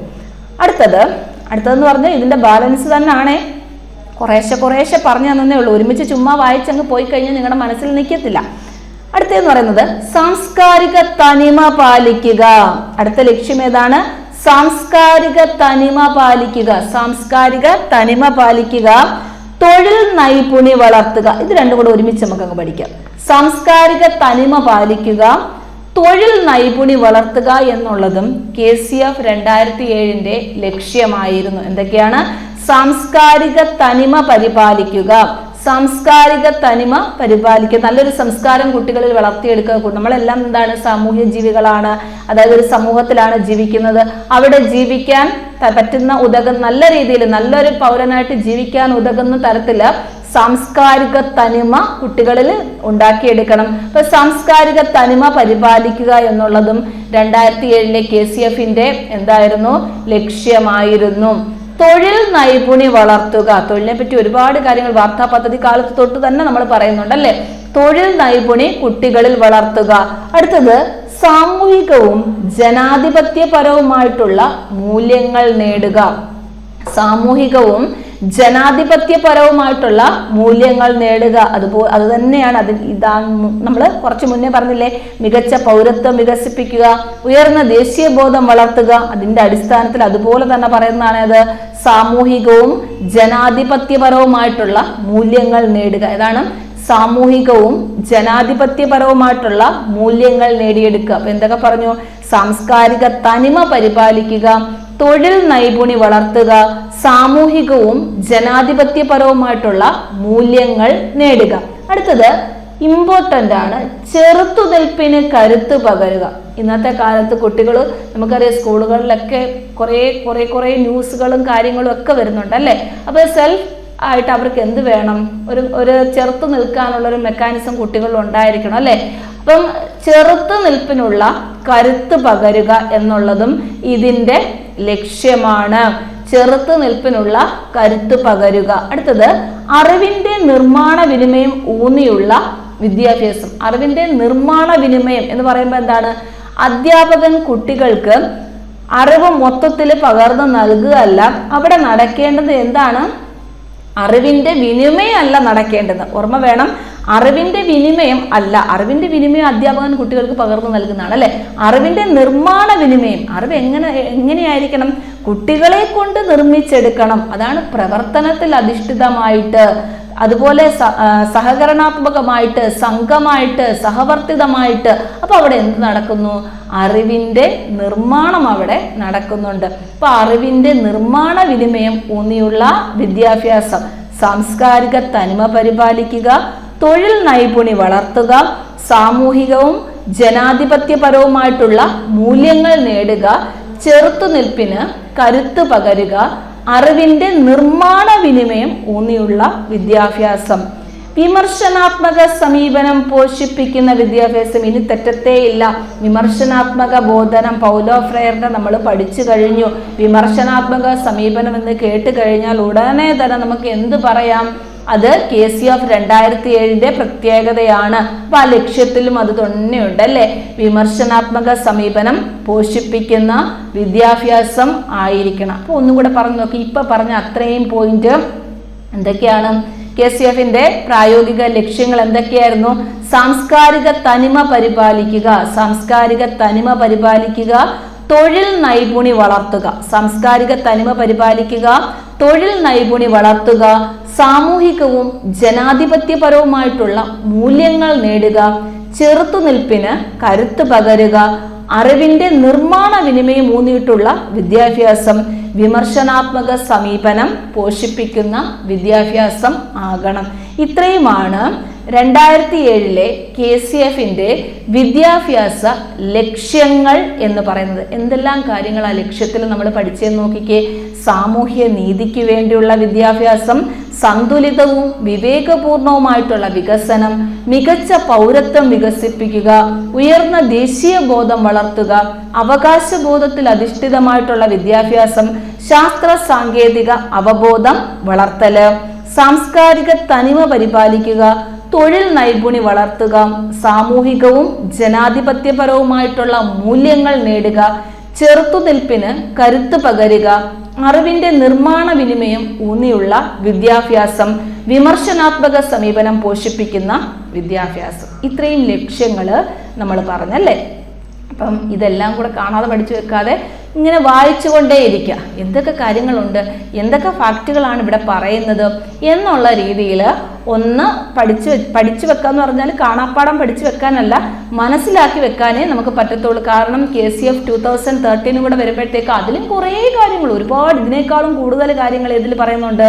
2013 KCF-ൽ പറയുന്നുണ്ട്. അപ്പോൾ എല്ലാം കൂടി കാണാപ്പാടം പഠിച്ചു വെക്കാൻ പറ്റത്തില്ലല്ലോ. അതുകൊണ്ടാണ് വായിച്ചു വെക്കുക, കേട്ട് പഠിക്കുക. അപ്പോഴത്തേക്ക് നമ്മുടെ മനസ്സിലിരിക്കും. അടുത്തത് ഇതിനകത്തുനിന്നൊരു ക്വസ്റ്റ്യൻ ഉറപ്പാണ്. KCF 2007 8 പ്രശ്ന മേഖലകൾ. അപ്പൊ നമ്മൾ ആദ്യമേ പറഞ്ഞു KCF 2007 പ്രശ്ന മേഖലകൾ ഏതൊക്കെ ആണ് എന്ന് പറഞ്ഞല്ലേ. ഏതൊക്കെയാണ്? കേരളം അഭിമുഖീകരിക്കുന്ന രാഷ്ട്രീയ, സാംസ്കാരിക, സാമ്പത്തിക പ്രശ്ന മേഖലകളാണെന്ന് പറഞ്ഞല്ലേ. അപ്പൊ ഈ പ്രശ്ന മേഖലകളെ എടുത്തു പഠിക്കണം. അതിനകത്തുനിന്ന് ക്വസ്റ്റ്യൻ ചോദിക്കും. 2007 KCFന്റെ പ്രശ്ന മേഖലകൾ ഏതൊക്കെയാണ് എന്നുള്ള രീതിയിൽ നമുക്ക് ചോദിക്കാറുണ്ട്. അത് ഇത്രയും നമുക്ക് പഠിക്കണം. ഇത് ക്ലിയർ ആയിരിക്കണം. കാരണം ഈ പ്രശ്ന മേഖലകൾ 8 പ്രശ്ന മേഖലകൾ പറയുന്നുണ്ട്. അപ്പൊ അതിനകത്ത് 8 എണ്ണം നമുക്ക് അറിഞ്ഞിരുന്നെങ്കിലേ ആൻസർ എഴുതാൻ പറ്റത്തുള്ളൂ. ഇതിനകത്ത് ചോദിച്ച ക്വസ്റ്റ്യൻ ഏതാണെന്നൊക്കെ നമുക്ക് നോക്കാം. അപ്പൊ ഒന്നാമത്തേന്ന് പറയുന്നത് വിശ്വമാനവൻ എന്ന കാഴ്ചപ്പാട് രൂപപ്പെടാത്ത അവസ്ഥ. നമ്മൾ പഠിച്ചോണ്ടു വിശ്വമാനവൻ എന്ന ടേം മാത്രമേ നമുക്ക് ഓർമ്മയുള്ളൂ എന്നിരിക്കട്ടെ. നമ്മളെങ്ങനെ സാധാരണ കാണാതെ പഠിക്കുന്ന രീതിയാ. വിശ്വമാനവൻ എന്ന കാഴ്ചപ്പാട് രൂപപ്പെടാത്ത അവസ്ഥ. പക്ഷെ പരീക്ഷാ ഹോളിൽ ചെന്നിരിക്കുമ്പോൾ രൂപപ്പെടുന്നതാണോ രൂപപ്പെടാത്തതാണോ എന്നൊക്കെ നമുക്കൊരു കൺഫ്യൂഷൻ ഉണ്ടാവും അല്ലെ. അങ്ങനെ ഒരേപോലെ നമുക്ക് ഓപ്ഷൻ തരത്തില്ലേ. അപ്പൊ നമുക്ക് കൺഫ്യൂഷൻ ആവരുത്. വിശ്വമാനവൻ എന്ന കാഴ്ചപ്പാട് രൂപപ്പെടാത്ത അവസ്ഥ എന്നാണ് നമ്മൾ പഠിച്ചത്. എന്താണ്? വിശ്വമാനവൻ എന്ന കാഴ്ചപ്പാട് രൂപപ്പെടാത്ത അവസ്ഥ. ഒന്നാമത്തെ 8 പ്രശ്ന മേഖലകളുണ്ട്. KCF 2007 8 പ്രശ്ന മേഖലകളുണ്ട്. അതിൽ ആദ്യം നമ്മൾ പഠിക്കാൻ പോകുന്നത് വിശ്വമാനവൻ എന്ന കാഴ്ചപ്പാട് രൂപപ്പെടാത്ത അവസ്ഥ. വിശ്വമാനവൻ എന്ന കാഴ്ചപ്പാട് രൂപപ്പെടാത്ത അവസ്ഥ. ഇനി അധ്വാനശേഷി വികാസത്തിന്റെ അഭാവം. ഇത് ഒന്നാമത്തെ നമ്മൾ പഠിച്ചു. അടുത്ത രണ്ടാമത്തെ പഠിക്കുകയാണ്. അധ്വാനശേഷി വികാസത്തിന്റെ അഭാവം. അധ്വാനശേഷി വികാസത്തിന്റെ അഭാവം. അധ്വാനശേഷി വികാസത്തിന്റെ അഭാവം. അതുകൊണ്ടാണ് കുട്ടികളെ എന്ത് പറയുന്നത്? തൊഴിൽ നൈപുണികളൊക്കെ പഠിപ്പിക്കണം എന്നുള്ളത് പറയുന്നത്. വിശ്വമാനവൻ എന്ന കാഴ്ചപ്പാട് രൂപപ്പെടാത്ത അവസ്ഥ ഇമ്പോർട്ടന്റ് ആണ്. വിശ്വമാനവൻ എന്ന കാഴ്ചപ്പാട് രൂപപ്പെടാത്ത അവസ്ഥ. അധ്വാനശേഷി വികാസത്തിന്റെ അഭാവം. അധ്വാനശേഷി വികാസത്തിന്റെ അഭാവം. വിശ്വമാനവൻ എന്ന കാഴ്ചപ്പാട് രൂപപ്പെടാത്ത അവസ്ഥ. അധ്വാനശേഷി വികാസത്തിന്റെ അഭാവം. അടുത്തത് സാംസ്കാരിക തനിമയെക്കുറിച്ചും അതിന്റെ സ്വതന്ത്ര വികാസത്തെക്കുറിച്ചുമുള്ള ധാരണക്കുറവ്. നമ്മൾ നേരത്തെ പ്രായോഗിക ലക്ഷ്യത്തിൽ പറഞ്ഞില്ലേ സാംസ്കാരിക തനിമ ഉണ്ടായിരിക്കണം എന്നൊക്കെ നമ്മൾ പറഞ്ഞില്ലേ. ഇവിടെ സാംസ്കാരിക തനിമ പരിപാലിക്കുക എന്നുള്ളത് KCF 2007 ഒരു ലക്ഷ്യമായിരുന്നു. ഏതാണ്? സാംസ്കാരിക തനിമ പരിപാലിക്കുക. അപ്പൊ ഇവിടെ വന്നപ്പം പ്രശ്നമേഖലകൾ, കാരണം എന്തൊക്കെ പ്രശ്നമേഖലകൾ ഉണ്ടായിരുന്നു എന്ന് ചോദിച്ചാൽ സാംസ്കാരിക തനിമയെക്കുറിച്ചും അതിന്റെ സ്വതന്ത്ര വികാസത്തെക്കുറിച്ചും എന്താണ് ഉള്ള ധാരണ കുറവ് പ്രശ്നമേഖലയായിരുന്നു. അപ്പൊ 3 എണ്ണം പഠിച്ചു. എന്തൊക്കെയാണ് 3 എണ്ണം പഠിച്ചത്? വിശ്വമാനവൻ എന്ന കാഴ്ചപ്പാട് രൂപപ്പെടാത്ത അവസ്ഥ. നമ്മത്തേതായിരുന്നു? വിശ്വമാനവൻ എന്ന കാഴ്ചപ്പാട് രൂപപ്പെടാത്ത അവസ്ഥ. മറന്നുപോകരുത്. വിശ്വമാനവൻ എന്ന കാഴ്ചപ്പാട് രൂപപ്പെടാത്ത അവസ്ഥ. അധ്വാനശേഷി വികാസത്തിന്റെ അഭാവം. അധ്വാനശേഷി വികാസത്തിന്റെ അഭാവം. സാംസ്കാരിക തനിമയെക്കുറിച്ചും അതിന്റെ സ്വതന്ത്ര വികാസത്തെക്കുറിച്ചുമുള്ള ധാരണക്കുറവ്. സാംസ്കാരിക തനിമയെക്കുറിച്ചും അതിന്റെ സ്വതന്ത്ര വികാസത്തെക്കുറിച്ചുമുള്ള ധാരണക്കുറവ്. ഒന്നുകൂടെ പറയാം. വിശ്വമാനവൻ എന്ന കാഴ്ചപ്പാട് രൂപപ്പെടാത്ത അവസ്ഥ. അധ്വാനശേഷി വികാസത്തിന്റെ അഭാവം. സാംസ്കാരിക തനിമയെക്കുറിച്ചും അതിന്റെ സ്വതന്ത്ര വികാസത്തെക്കുറിച്ചുമുള്ള ധാരണക്കുറവ്. അടുത്തത് 4ാമത്തെ നമ്മൾ പഠിക്കാൻ പോകുന്നത് കൃഷി ഒരു സംസ്കാരമായി കാണാത്ത അവസ്ഥ. കൃഷി ഒരു സംസ്കാരമായി, സംസ്കാരമല്ലേ, കൃഷി ഒരു സംസ്കാരമായി കാണാത്ത അവസ്ഥ. ഇന്നത്തെ ഒരു അവസ്ഥയാണ് അല്ലെ. ഇന്ന് ആർക്കും അതിനൊന്നും സമയമില്ല. പണ്ടത്തെ കാലത്ത് നിന്നും വന്ന മാറ്റമല്ലേ, ഒരുപാട് മാറ്റങ്ങൾ ഇന്ന് ഉണ്ടായിട്ടുണ്ട്. അതിലൊന്നാണ് കൃഷി ഒരു സംസ്കാരമായി കാണാത്ത അവസ്ഥ. അതുകൊണ്ടാണ് സ്കൂളുകളിലൊക്കെ ഇപ്പം നെൽകൃഷി അങ്ങനത്തുള്ള സംഭവങ്ങളൊക്കെ നമ്മൾ പത്രത്തിലൊക്കെ കാണത്തില്ലേ. വിളവെടുപ്പ് നടത്തി പച്ചക്കറി കൃഷിത്തോട്ടം ഉണ്ടാക്കുന്നു. അങ്ങനെയൊക്കെ കുറെ കാര്യങ്ങൾ കുട്ടികൾക്ക് ആ മൂല്യങ്ങൾ വളർത്തിയെടുക്കാൻ വേണ്ടിയിട്ട് നമ്മുടെ വിദ്യാഭ്യാസത്തിൽ തന്നെ അങ്ങനെയുള്ള കുറെ കാര്യങ്ങൾ ചെയ്യുന്നുണ്ട് അല്ലെ. ഇപ്പൊ കൃഷി ഒരു സംസ്കാരമായി കാണാത്ത അവസ്ഥ. 8 പ്രശ്ന മേഖലകളിൽ 4 എണ്ണം നമ്മൾ പറഞ്ഞു. ആ 4 എണ്ണവും നിങ്ങളുടെ മനസ്സിലുണ്ടോ? അല്ലെ കേട്ടാൽ ഒരു ഓപ്ഷൻ കണ്ടു കഴിഞ്ഞാൽ ഞാനിത് വായിച്ചിട്ടുണ്ട് കേട്ടിട്ടുണ്ട് എന്ന് മെമ്മറിയിൽ നിൽക്കുമോ എന്ന് നമുക്ക് നോക്കിക്കേ. വിശ്വമാനവൻ എന്ന കാഴ്ചപ്പാട് രൂപപ്പെടാത്ത അവസ്ഥ. അധ്വാനശേഷി വികാസത്തിന്റെ അഭാവം. സാംസ്കാരിക തനിമയെക്കുറിച്ചും അതിന്റെ സ്വതന്ത്ര വികാസത്തെക്കുറിച്ചുമുള്ള ധാരണക്കുറവ്. കൃഷി ഒരു സംസ്കാരമായി കാണാത്ത അവസ്ഥ. 4 എണ്ണമാണ് പഠിച്ചത്. ഒന്നുകൂടി നമുക്ക് ഓർത്തു നോക്കാം. വിശ്വമാനവൻ എന്ന കാഴ്ചപ്പാട് രൂപപ്പെടാത്ത അവസ്ഥ. അധ്വാനശേഷി വികാസത്തിന്റെ അഭാവം, സാംസ്കാരിക തനിമയെക്കുറിച്ചും അതിന്റെ സ്വതന്ത്ര വികാസത്തെക്കുറിച്ചുമുള്ള ധാരണക്കുറവ്, അതുപോലെ കൃഷി ഒരു സംസ്കാരമായി കാണാത്ത അവസ്ഥ. ഇനി അടുത്ത 4 നമുക്ക് പഠിക്കണം അല്ലെ. ആദ്യത്തെ ഒരു സെറ്റ് 4 പഠിച്ചു. ഇനി അടുത്ത 4 നമ്മൾ പഠിക്കാൻ പോവുകയാണ്. സ്പ്ലിറ്റ് ചെയ്ത് മൊത്തത്തിലങ്ങ് വായിച്ചു നോക്കിയാലോ, നമുക്കൊന്നും മനസ്സിലാവത്തില്ല അല്ലേ. അങ്ങനെ കുറേശ്ശെ ആഡ് ചെയ്ത് ബ്രൂണറുടെ ചക്രിക ആരോഹണം പോലെ നമ്മൾ ആഡ് ചെയ്ത് പഠിക്കുകയാണെങ്കിൽ നമ്മുടെ മെമ്മറി ഇരിക്കും. ശാസ്ത്രീയമായ പൊതുജനാരോഗ്യ കാഴ്ചപ്പാടിന്റെ അഭാവം. ശാസ്ത്രീയമായിട്ടുള്ള പൊതുജനാരോഗ്യ കാഴ്ചപ്പാടിന്റെ അഭാവം. പൊതുജനാരോഗ്യം ആ ഒരു ടേം ഓർത്ത് വെച്ചിരുന്നാൽ മതി. പൊതുജനാരോഗ്യ കാഴ്ചപ്പാടിന്റെ അഭാവം. ശാസ്ത്രീയമായിട്ടുള്ള പൊതുജനാരോഗ്യ കാഴ്ചപ്പാടിന്റെ അഭാവം. അടുത്തത് പാർശ്വവൽക്കരിക്കപ്പെട്ടവരോടുള്ള പരിഗണന ഇല്ലായ്മ. എല്ലാ ആൾക്കാരും എന്താണ്, തുല്യരാണ് എന്നുള്ളൊരു കാഴ്ചപ്പാട് നമുക്ക് കുട്ടികളിൽ വളർത്തിയെടുക്കണം.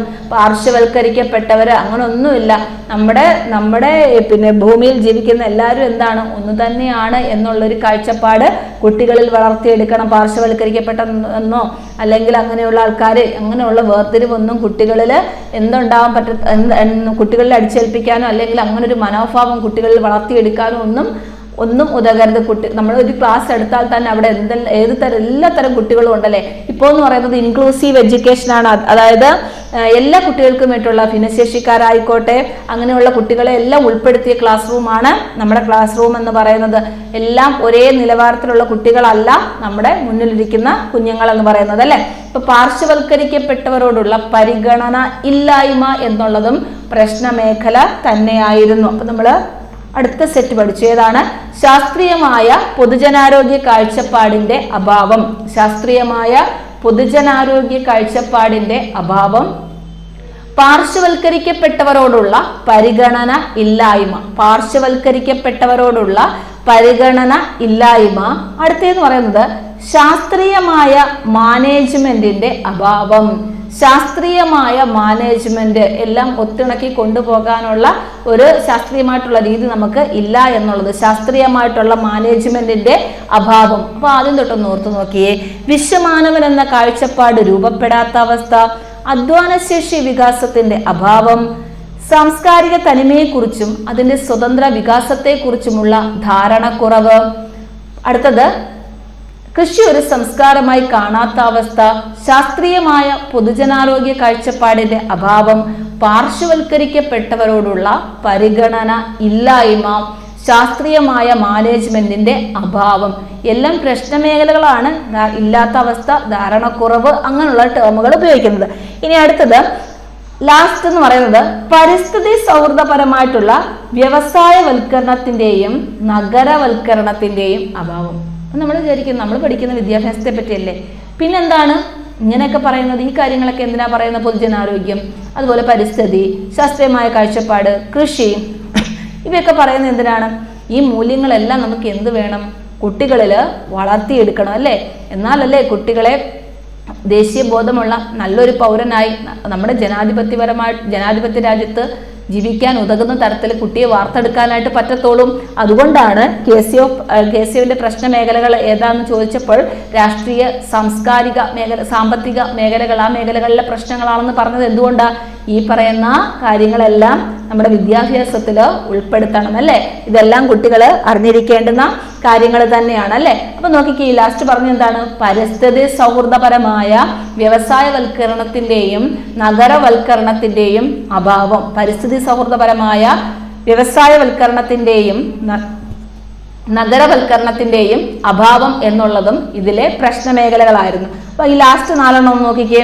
ശാസ്ത്രീയമായ പൊതുജനാരോഗ്യ കാഴ്ചപ്പാടിന്റെ അഭാവം, പാർശ്വവൽക്കരിക്കപ്പെട്ടവരോടുള്ള പരിഗണന ഇല്ലായ്മ, ശാസ്ത്രീയമായ മാനേജ്മെന്റിന്റെ അഭാവം, പരിസ്ഥിതി സൗഹൃദപരമായ വ്യവസായവൽക്കരണത്തിന്റെയും നഗരവൽക്കരണത്തിന്റെയും അഭാവം. അപ്പം KCF 2007 8 പ്രശ്ന മേഖലകളാണ് നമ്മൾ പറഞ്ഞത്. എന്തൊക്കെയായിരുന്നു ആ 8 പ്രശ്ന മേഖലകൾ എന്ന് പറയുന്നത്?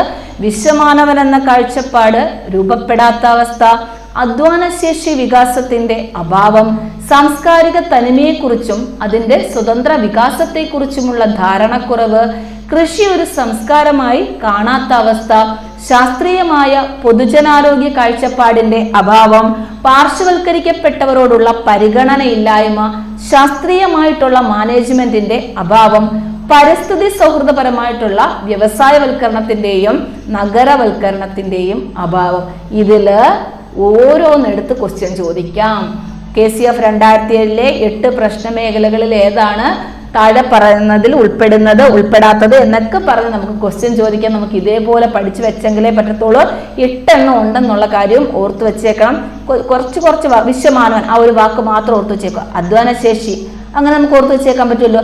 സാംസ്കാരിക തനിമയെക്കുറിച്ച് എല്ലാം ധാരണക്കുറവാണ്, നെഗറ്റീവാ പറയുന്നത്. കൃഷിയെ പറ്റിയുണ്ട്, പൊതുജനാരോഗ്യത്തെ പറ്റിയുണ്ട്, പാർശ്വവൽക്കരിക്കപ്പെട്ടവരെ കുറിച്ചുണ്ട്, ശാസ്ത്രീയ മാനേജ്മെന്റിനെ പറ്റിയുണ്ട്, പരിസ്ഥിതിയെ പറ്റിയുണ്ട്. അങ്ങനെങ്കിൽ കാണാതെ പഠിക്കേണ്ട, അങ്ങനെ ചെറിയ ചെറിയ ടേം ആയിട്ട് മനസ്സിലാക്കി അങ്ങ് വെച്ചിരുന്നാലും മതി, നമുക്ക് ആൻസർ എഴുതാനായിട്ട് പറ്റും. ഇനി അടുത്ത പറയുന്ന നോക്കിക്കേ, ഈ പ്രശ്ന മേഖലകളെ പരിഗണിച്ച്, ഏത് പ്രശ്ന മേഖലകളെ? നമ്മൾ ഈ പറഞ്ഞ 8 പ്രശ്ന മേഖലകളെ പരിഗണിച്ച് പാഠപുസ്തകങ്ങളുടെ ഉള്ളടക്കത്തില് കാതലായ മാറ്റം വരുത്തുകയും അധ്യാപക പരിശീലനത്തില് പ്രശ്ന മേഖലകളും ബഹുതല ബുദ്ധിയും ചർച്ച ചെയ്യുകയും ചെയ്തു. കണ്ടോ, ഈ 8 പ്രശ്ന മേഖലകൾ ഉണ്ടായിരുന്നു KCF-ന്. ഈ 8 പ്രശ്ന മേഖലകളെ പരിഗണിച്ചുകൊണ്ട് പാഠപുസ്തകങ്ങളുടെ ഉള്ളടക്കത്തില് കുറേ മാറ്റങ്ങൾ കൊണ്ടുവന്നു. കാലാകാലങ്ങളില് പാഠപുസ്തകം മാറണം എന്ന് പറയുന്നത് എന്തുകൊണ്ടാണ്? ഓരോ കാലത്തിലെയും ജീവിത രീതി വ്യത്യാസപ്പെട്ടുകൊണ്ടിരിക്കുന്നു. അതിനനുസരിച്ച് ആ സമൂഹത്തിൽ ജീവിക്കാൻ കുട്ടിയെ നമുക്ക് പ്രാപ്തനാക്കണം. അതുകൊണ്ട് തന്നെ പാഠ്യപദ്ധതിയിൽ മാറ്റങ്ങൾ കൊണ്ടുവന്നെങ്കിലേ നമുക്ക് പറ്റത്തുള്ളൂ, അല്ലേ? അപ്പൊ ഈ KCF 2007 കൊണ്ടുവന്ന 8 പ്രശ്ന മേഖലകളെ പരിഗണിച്ചുകൊണ്ട് പാഠപുസ്തകങ്ങളുടെ ഉള്ളടക്കത്തില് കാതലായിട്ടുള്ള മാറ്റം വരുത്തുകയും അധ്യാപക പരിശീലനത്തിൽ പ്രശ്ന മേഖലകളും ബഹുതല ബുദ്ധിയും ചർച്ച ചെയ്യുകയും ചെയ്തു. എന്തിനാണ് അധ്യാപക പരിശീലനത്തിൽ ഉൾപ്പെടുത്തിയത്? കാരണം ഈ കുട്ടികളെ വിദ്യ അഭ്യസിപ്പിക്കുന്നത് അധ്യാപകനാണല്ലേ. അപ്പൊ ആദ്യം ഇത് പകർന്നു നൽകേണ്ടുന്നത് ആർക്കാണ്? അധ്യാപകനാണ്. അതുകൊണ്ട് അധ്യാപക പരിശീലനത്തിൽ എന്തുൾപ്പെടുത്തി, അല്ലെ എന്ത് ചർച്ച ചെയ്തു? പ്രശ്ന മേഖലകളും ബഹുതല ബുദ്ധിയും ചർച്ച ചെയ്യുകയും ചെയ്തു എന്നാണ് പറയുന്നത്. ഇനി നോക്കിക്കേ, 2007 KCF-ന്റെ പോരായ്മകൾ എന്തൊക്കെയാണ്? കുറെ പോരായ്മകൾ ഉണ്ടാകുമല്ലോ. അതിനുശേഷമല്ല ഇതിനെയൊക്കെ പഠിച്ചുകൊണ്ടിട്ടല്ലേ 2013 KCF നിലവിൽ വന്നിരിക്കുന്നത്. അപ്പൊ KCF 2007 പോരായ്മകൾ എന്ന് പറയുന്നത് എന്തൊക്കെയാണ് എന്ന് നമുക്ക് നോക്കാം. കാലാകാലങ്ങളായി വ്യവഹാരവാദം പിന്തുടർന്നു വന്ന അധ്യാപകർക്ക് വിമർശനാത്മക പ്രശ്നാധിഷ്ഠിത ബോധന രീതിയിലേക്ക് മാറാൻ പറ്റാതെ വന്നു. കാലാകാലങ്ങളായി പിന്തുടർന്നു വന്ന അധ്യാപകർക്ക് വിമർശനാത്മക പ്രശ്നാധിഷ്ഠിത ബോധന രീതിയിലേക്ക് മാറാൻ പറ്റാതെ വന്നു. നമുക്ക് തന്നെ അറിയാം, നമ്മൾ പെട്ടെന്ന് പുതിയൊരു സിറ്റുവേഷൻ നമുക്ക് ഫേസ് ചെയ്യാൻ പറ്റുമോ? പറ്റത്തില്ല, അല്ലേ?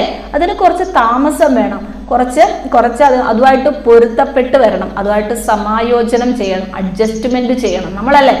അപ്പം ഈ 2007 KCF കുറെ പരിഷ്കാരങ്ങളൊക്കെ കൊണ്ടുവന്നപ്പോൾ ഈ പഠിപ്പിച്ചുകൊണ്ടിരിക്കുന്ന അധ്യാപകർക്ക് പരിശീലനം കിട്ടിയിരിക്കുന്ന എപ്പോഴാണ്? നമ്മൾ പറഞ്ഞില്ലേ, അധ്യാപകർക്ക് എന്ത് കൊടുക്കണം? അധ്യാപകരുടെ പരിശീലനത്തിൽ പ്രശ്നമേഖലകളും ബഹുതല ബുദ്ധിയൊക്കെ ചർച്ച ചെയ്തെന്ന്. പക്ഷേ ഈ അധ്യാപകൻ കൊണ്ടുവന്ന, അതായത് പ്രമേയത്തിൽ അധിഷ്ഠിതമായിട്ടുള്ള ഒരു വിദ്യാഭ്യാസമായിരുന്നു കാഴ്ചവെച്ചുകൊണ്ടിരുന്നത്, അല്ലെങ്കിൽ ടീച്ചർ സെന്റേർഡ് എഡ്യൂക്കേഷൻ ആയിരുന്നു ഉണ്ടായിരുന്നല്ലേ.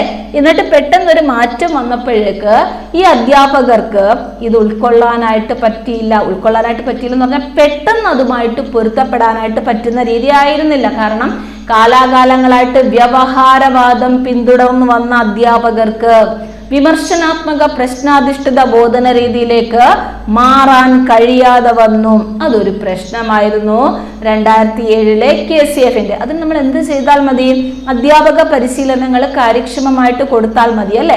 ഇനി കലാപഠനം, കായിക പഠനം എന്നിവയ്ക്ക് മതിയായ പ്രാധാന്യം നൽകിയില്ല. പ്രീവിയസ് ക്വസ്റ്റ്യൻ ആണ്. അതുപോലെ ഇമ്പോർട്ടൻ്റ് ആയിട്ട് പഠിച്ചു വെച്ചേക്കണം. ഏതാണ്? കലാപഠനം, കായിക പഠനം എന്നിവയ്ക്ക് മതിയായ പ്രാധാന്യം ലഭിച്ചില്ല എന്നുള്ളത്. KCF-ന്റെ പോരായ്മകൾ ഏതൊക്കെ എന്ന് പറഞ്ഞിട്ട് ചോദിക്കുന്ന ക്വസ്റ്റ്യൻ പേപ്പറിനകത്തൊക്കെ ഈ ഒരു ടേം എടുത്തിടും. കലാപഠനത്തിനും കായിക നമുക്ക് കുട്ടികൾക്ക് സമഗ്ര വികസനം വേണമെന്ന് പറഞ്ഞിട്ട് അവരെന്ത് നൽകിയില്ല? കലാപഠനം, കായിക പഠനം എന്നിവയ്ക്ക് വേണ്ടത്ര പ്രാധാന്യം കൊടുത്തതേയില്ല. ഓർത്തോർത്ത് വെച്ചേക്കണം. കലാപഠനം, കായിക പഠനം എന്നിവയ്ക്ക് എന്ത് നൽകിയില്ല? KCF 2007 പ്രാധാന്യം കൊടുത്തതേയില്ല. സഹകരണാത്മക സഹവർത്തിത്വ ബോധന രീതികള് ഫലപ്രദമായി വിനിയോഗിക്കാൻ സാധിച്ചില്ല. അതെന്തുകൊണ്ടാണ്? നമ്മൾ പറഞ്ഞു KCF 2007 പ്രത്യേകതയായിരുന്നു സഹകരണാത്മക പഠനവും സഹവർത്തിത പഠനം, സംഘപഠനം എന്നിവയ്ക്കൊക്കെ പ്രാധാന്യം കൊടുക്കണം എന്നുള്ളത്. പക്ഷേ സഹകരണാത്മക സഹവർത്തിത ബോധന രീതികൾ ഫലപ്രദമായിട്ട് വിനിയോഗിക്കാൻ സാധിച്ചില്ല. കാരണം എന്താണ്? കാരണം ഇത് തന്നെയാണ്. കാലാകാലങ്ങളായിട്ട് വ്യവഹാരവാദം പിന്തുടർന്ന് വന്ന അധ്യാപകരാണ് അല്ലെ.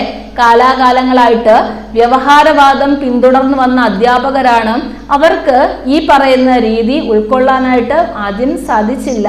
അതുകൊണ്ട് തന്നെ സഹകരണാത്മക പഠനവും സഹവർത്തിത പഠനം ഏതാ പ്രവർത്തനത്തിൽ അധിഷ്ഠിതമായ അല്ലെങ്കിൽ കുട്ടികളെ കൊണ്ട് അറിവ് നിർമ്മിക്കുന്ന ആ രീതിയിലേക്ക് പ്രവർത്തനങ്ങൾ നൽകാനൊക്കെ ആ പാഠ്യപദ്ധതി ഫലപ്രദമായിട്ട് വിനിയോഗിക്കാൻ അധ്യാപകർക്ക് കഴിഞ്ഞില്ല എന്നുള്ളതും KCF 2007 പോരായ്മയായിരുന്നു. ഇപ്പൊ KCF 2007 പോരായ്മകൾ ഒക്കെ പഠിച്ചു കൊണ്ടിട്ടാകണമല്ലോ KCF 2013 വരുന്നത്. അപ്പൊ ഇവിടെ എന്ന് പറയുന്നത് ഇത് ക്വസ്റ്റ്യൻ നന്നായിട്ട് വരുന്ന ഒരു മേഖലയാണ്. ദാണ്ട് ഇതെന്ന് പറഞ്ഞാൽ കലാപഠനം, കായിക പഠനം എന്നിവയ്ക്ക് പ്രാധാന്യം നൽകിയില്ല. നല്ലൊരു പോയിന്റ് ആണ്. അതുകൊണ്ട് തന്നെ അത് ചോദിക്കാറുമുണ്ട്. അപ്പൊ KCF 2007 പോരായ്മകൾ എന്തൊക്കെയായിരുന്നു? കാലാകാലങ്ങളായി വ്യവഹാരവാദം പിന്തുടർന്നു വന്ന അധ്യാപകർക്ക് വിമർശനാത്മക പ്രശ്നാധിഷ്ഠിത ബോധന രീതിയിലേക്ക് മാറാൻ പറ്റാതെ വന്നു. കലാപഠനം, കായിക പഠനം എന്നിവയ്ക്ക് മതിയായ പ്രാധാന്യം ലഭിച്ചതും ഇല്ല. സഹകരണാത്മക സഹവർത്തിത്വ ബോധന രീതികള് ഫലപ്രദമായിട്ട് വിനിയോഗിക്കാൻ സാധിച്ചില്ല.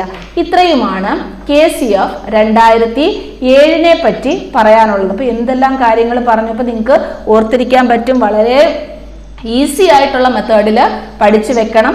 അത് പാടുള്ള ടോപ്പിക്കാണെന്ന് നമുക്കറിയാം. പക്ഷേ അത് കേട്ട് പഠിച്ചു കഴിഞ്ഞാൽ അത് നമുക്ക് എങ്ങും തെറ്റത്തില്ല. നമുക്ക് ആൻസർ ഉറപ്പായിട്ടും ഇത് KCF 2007 പറ്റിയുള്ള ക്വസ്റ്റ്യൻസ് ഒക്കെ എവിടെയെങ്കിലും കാണുന്ന സമയത്ത് നിങ്ങൾ ഒന്ന് വർക്കൗട്ട് ചെയ്ത് നോക്കിയാൽ മതി എഴുതാൻ പറ്റുന്നോ എന്നുള്ളതൊക്കെ കണ്ടു. ജ്ഞാനനിർമ്മിതിവാദം, വിമർശനാത്മക ബോധനം, പ്രശ്നാധിഷ്ഠിത രീതി, അതുപോലെ വിമർശനാത്മക ബോധനം എന്താണെന്ന് നമ്മൾ പഠിച്ചു.